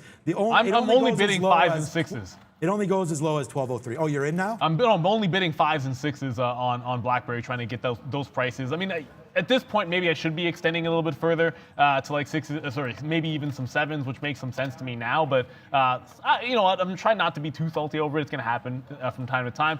I do want to let you guys know I am looking at this GameStop, which is pulling back in on me. I have some of the shares left. I have not reloaded again, so it's just what we picked up here in front of 39 VWAP or 39.25, whichever one. If it breaks 39 even, I'm just going to get out. I don't like the reload because it's starting to form a bit of a wedge down here, and I think this could go the other way on me. And of course, we never know when tweets or live streams are going to come out against us.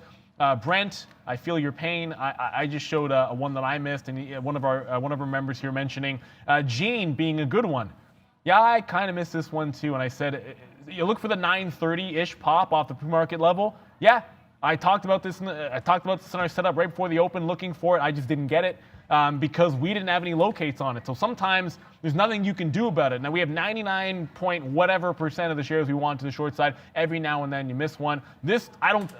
When you're recording your results, always understand that if you don't make money on something like this, if you had the setup and you know exactly what you wanted to do, and there's some other reason you didn't get in, then you got to mark it down as a setup win or a trade idea win, and accordingly, but you just didn't get the P&L out of it. That's why when you're recording your results, P&L isn't the only measure you should have, because let's say the fire alarm goes off and you run out of the building and you miss a short because you cancel an order and it would have worked. Well, that's still a winning idea, guys. So it's not always about P&L when you're recording your results and then going back and looking at how effective your strategies were. Yes, we do have a couple traders here that do record their trading throughout the day to see like if they've made a mistake somewhere or whatever. Okay, Neo, I see a lot of people talking about that one. Yeah, it's taking off. Here. What a great long that was. It built that bottom. Let's have a quick look at the daily chart here if we can. 58, 58, 12, 57. Yeah, I mean, good stops. We talked about that earlier on in the day, like really early, like 8:30 early, about these levels 56, and it actually gets pretty close. Does it break 56 today? Yeah, it did right off the open. That was the long. And again, you want to talk about missed opportunities. I mean, this is the real one here with Neo. I feel like that 56 was staring there. Whether or not you short it or you take that long, that was a good look there for Neo at that 55.80 there. Wow, almost right down to the penny missed opportunity there on NIO. But at least BlackBerry gave you that opportunity to get back. It did go down to 6. It didn't even go down to 5s there. Yeah. Oh no, it went printed 6s. But now we're waiting for this to go upside. Now we still have this. We did not reload. We got a big boy position on right now. So we'll see if this can be a cash cow. Hopefully you got that. And now here it goes up to 13s. Let's just keep going. We just took some more out. My next stop, I told you, was 14, and then we'll wait for 19, and then we'll see what it does in the 20s, guys. But bang! Yes, sir. There it is. The money comes in on BlackBerry, guys. The only bad thing about this move right now, and I hit a graphic for you. We don't have one for it. I just took a sip of my cold coffee, which doesn't taste very great. To celebrate this win, which is not much of a celebration on BlackBerry because that's disgusting. If it comes back down, I'll just rinse and repeat off this 12 level over and over again and try to hold a core position for 12.25 area, which we did say before. So thank goodness every now and then, it's like the third time today where missed the first time and then the price comes back for you, which that's a little bit of luck, right? Like sometimes you miss that first entry point that you wanted. You don't get that second shot. So you got to be ready for it ready for your shot when it comes. Eminem had a song about that. I wonder if you guys know it. Anyways, at BBIG, I'm still waiting for this one to bounce. It is continuing its push up. No short for me until we get back to that 725 to 730 area, and I just want to see if that order is still there. If it's not, this was a bit of a prime candidate for an afternoon move. I thought OBLN would make some sense yesterday, and that one blew up a lot of people trying to short it. Of course, this is what OBLN looks like today. So, yesterday it was an absolute failure for anyone that tried to short this stock today. Probably the easiest one in the world, and I have 0 executions on it, of course. Okay, we did take a nice little out there on BlackBerry up to 18s, I think was our best out. No, our best out, sorry, 16s. There we took some more 14s. It didn't get to 18. Oh yeah, it's because we're waiting at 19. So that's why I never got there. So we'll cancel the order and now let it get up there. So and then we'll wait for these levels that we talked about, 20s and so on and so forth. I am thinking about putting a 19 back in there. We'll see on that one. GM moving around as well. And then we talked about BTC a little bit today. It's not moving a lot. It's 32,000. But I did want to go over to Riot blockchain right now. This name down 15%. Come on, Riot. Down 15% today, but bouncing back. And this is what I mean about BTC. It's not really moving too much. So if you did want to get a little bit of crypto, we go spicy now as BlackBerry back to this level. Let's take some 17s out there.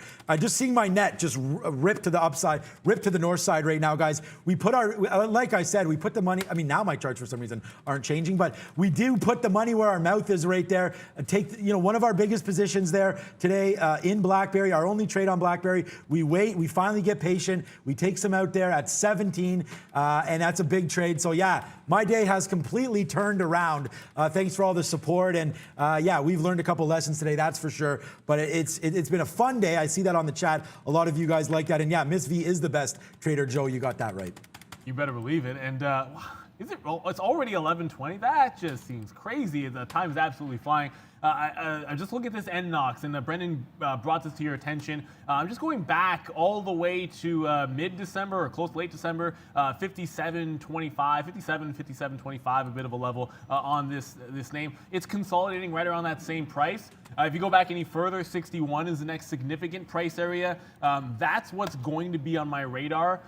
If we can turn around here, and I was just pointing out the consolidation on it, but it is a big consolidation range, like $1.50 or so. So I wouldn't want to jump into this one too quickly.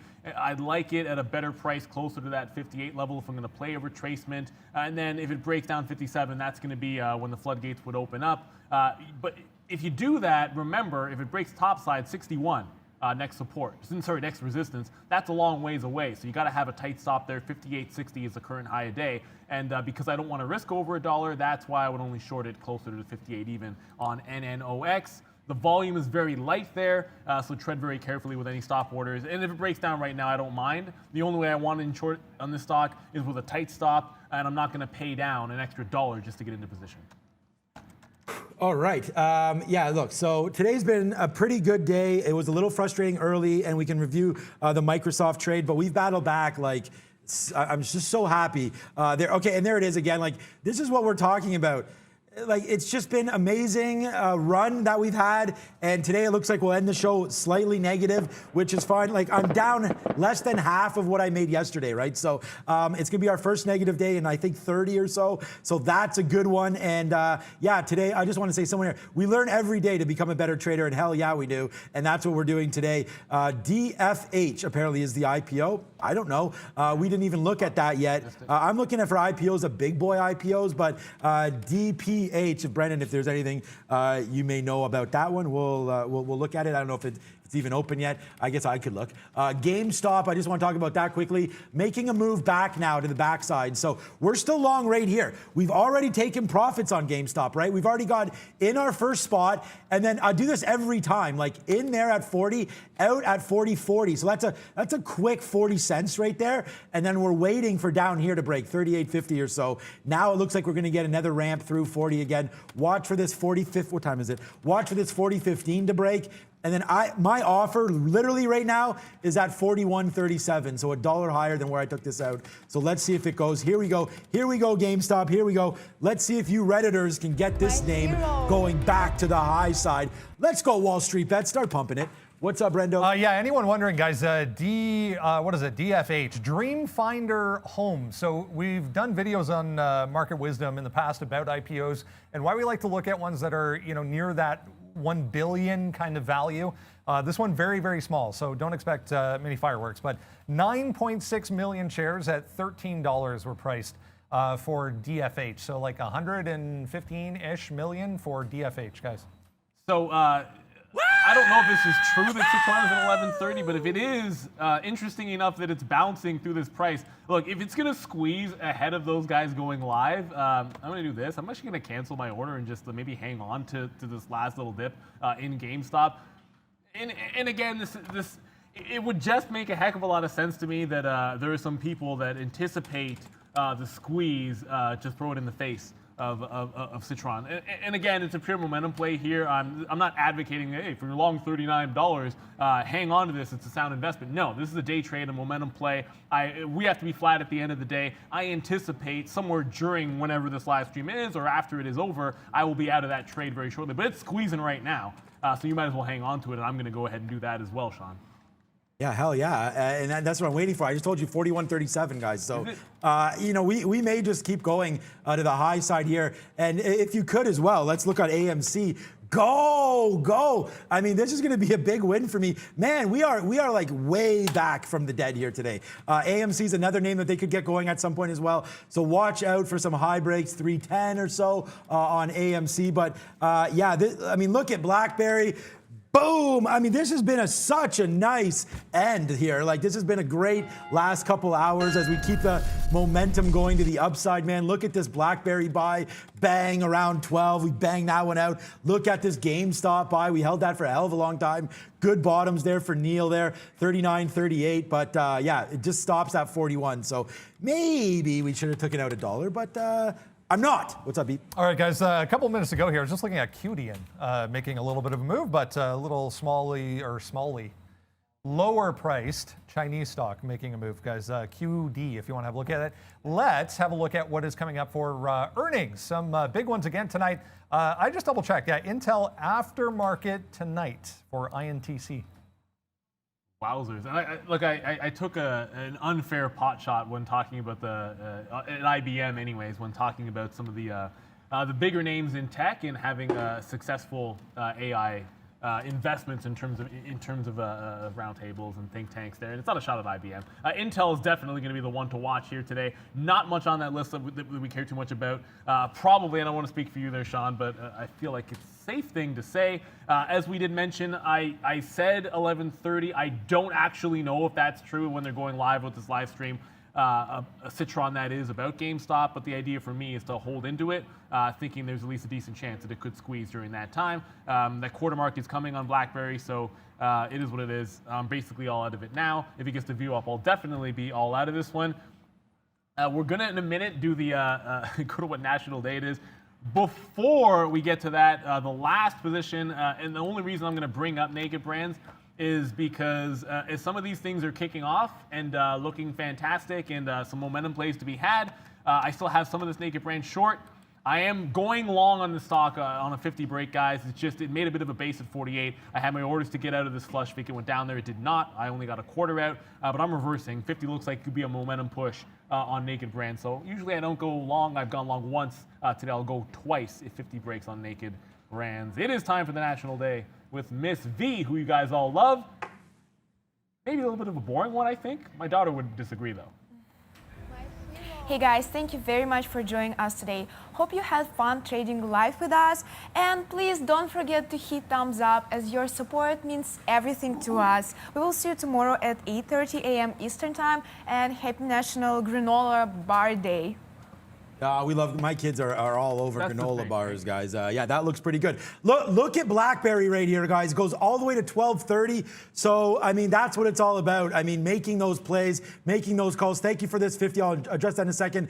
Mr. Investor, man, it's not this comment. That's how good. It's this. It's his day started off weak, took a couple deep breaths and killed it again. Hell yeah. So I'm so happy with the way this day turned around. And thanks for acknowledging that, Mr. Investor, bro. Thank you so much. And then Christopher Chow, man, let's go. Every day is a good day. I can't agree more with you. Again, now we're just crushing this now. As we're getting back, man, we're going to be positive today. I can guarantee you that. And there it goes. Let's go BlackBerry, man. Still to the high side and still ripping. So do I have any 1230s? No, I do not. But yeah, here it goes. A nice little 24-cent win. So the cash cow keeps coming in, man, on BlackBerry. What a great trade that was. It's back to V VWAP right now, debating getting it out, but we put on the big boy pants and now we can dance because that's what we're doing. Great show. Granola bars, yummy. Yeah, you gotta love the granola bars there, and a little bit of dancing action before we get into it. One correction, Brendan can't seem to find anything, and this is why I always ask. I'm gonna ask him every single time here. No indication. That 11:30, again, I saw like one tweet, so that could be absolutely nothing when it comes to the Citron short seller report. Either way, when it does happen, you don't want to get caught blind there. So if you are trading, maybe have a quick little listen in or watch out of sheer curiosity as well. That could be the idea that you have. Certainly, it's likely to move the stock. I'm anticipating that it will. Sean pointed it out, and I think it's worth mentioning as well. AMC, the other sort of a short squeeze type of play, has been making a bounce off the bottom. So BlackBerry bouncing off the bottom, GameStop, and AMC. If you see GameStop push the upside, I've seen when stops break on one of these to the upside, some of them, the other ones will squeeze as well. Sometimes you have short sellers in multiple of these names, especially day traders. It's happened to me, so look out for that if you're shorting AMC or BlackBerry, which I'm not going into this number. It has been a fun and a wild one. I did a reverse long into Naked Brands, by the way, so you are going to see that long on 50, and of course it is working. So we'll leave that one with a winner, which for me, I've had way more longs today than normal. It's actually managed to work out, so sometimes you have to adapt your plan. I've been talking about it this year that I have to take more longs on some of the small caps, BBIG, both ways you got to play it. That's what we're doing today. Whew. It's been a mouthful today. But for the entire team, for Ms. V, a couple more sleeps. For Mr. Sean Catino, my good friend. And Can't stop, won't stop. For Brennan looking fantastic. He's done the sweater game twice in a row, and it's looking pretty good. I'm Neil Roberts. Good morning, good afternoon, good evening, wherever you are in the world. This is Trader TV Live, and we'll see you tomorrow. Bye, guys. Let's go.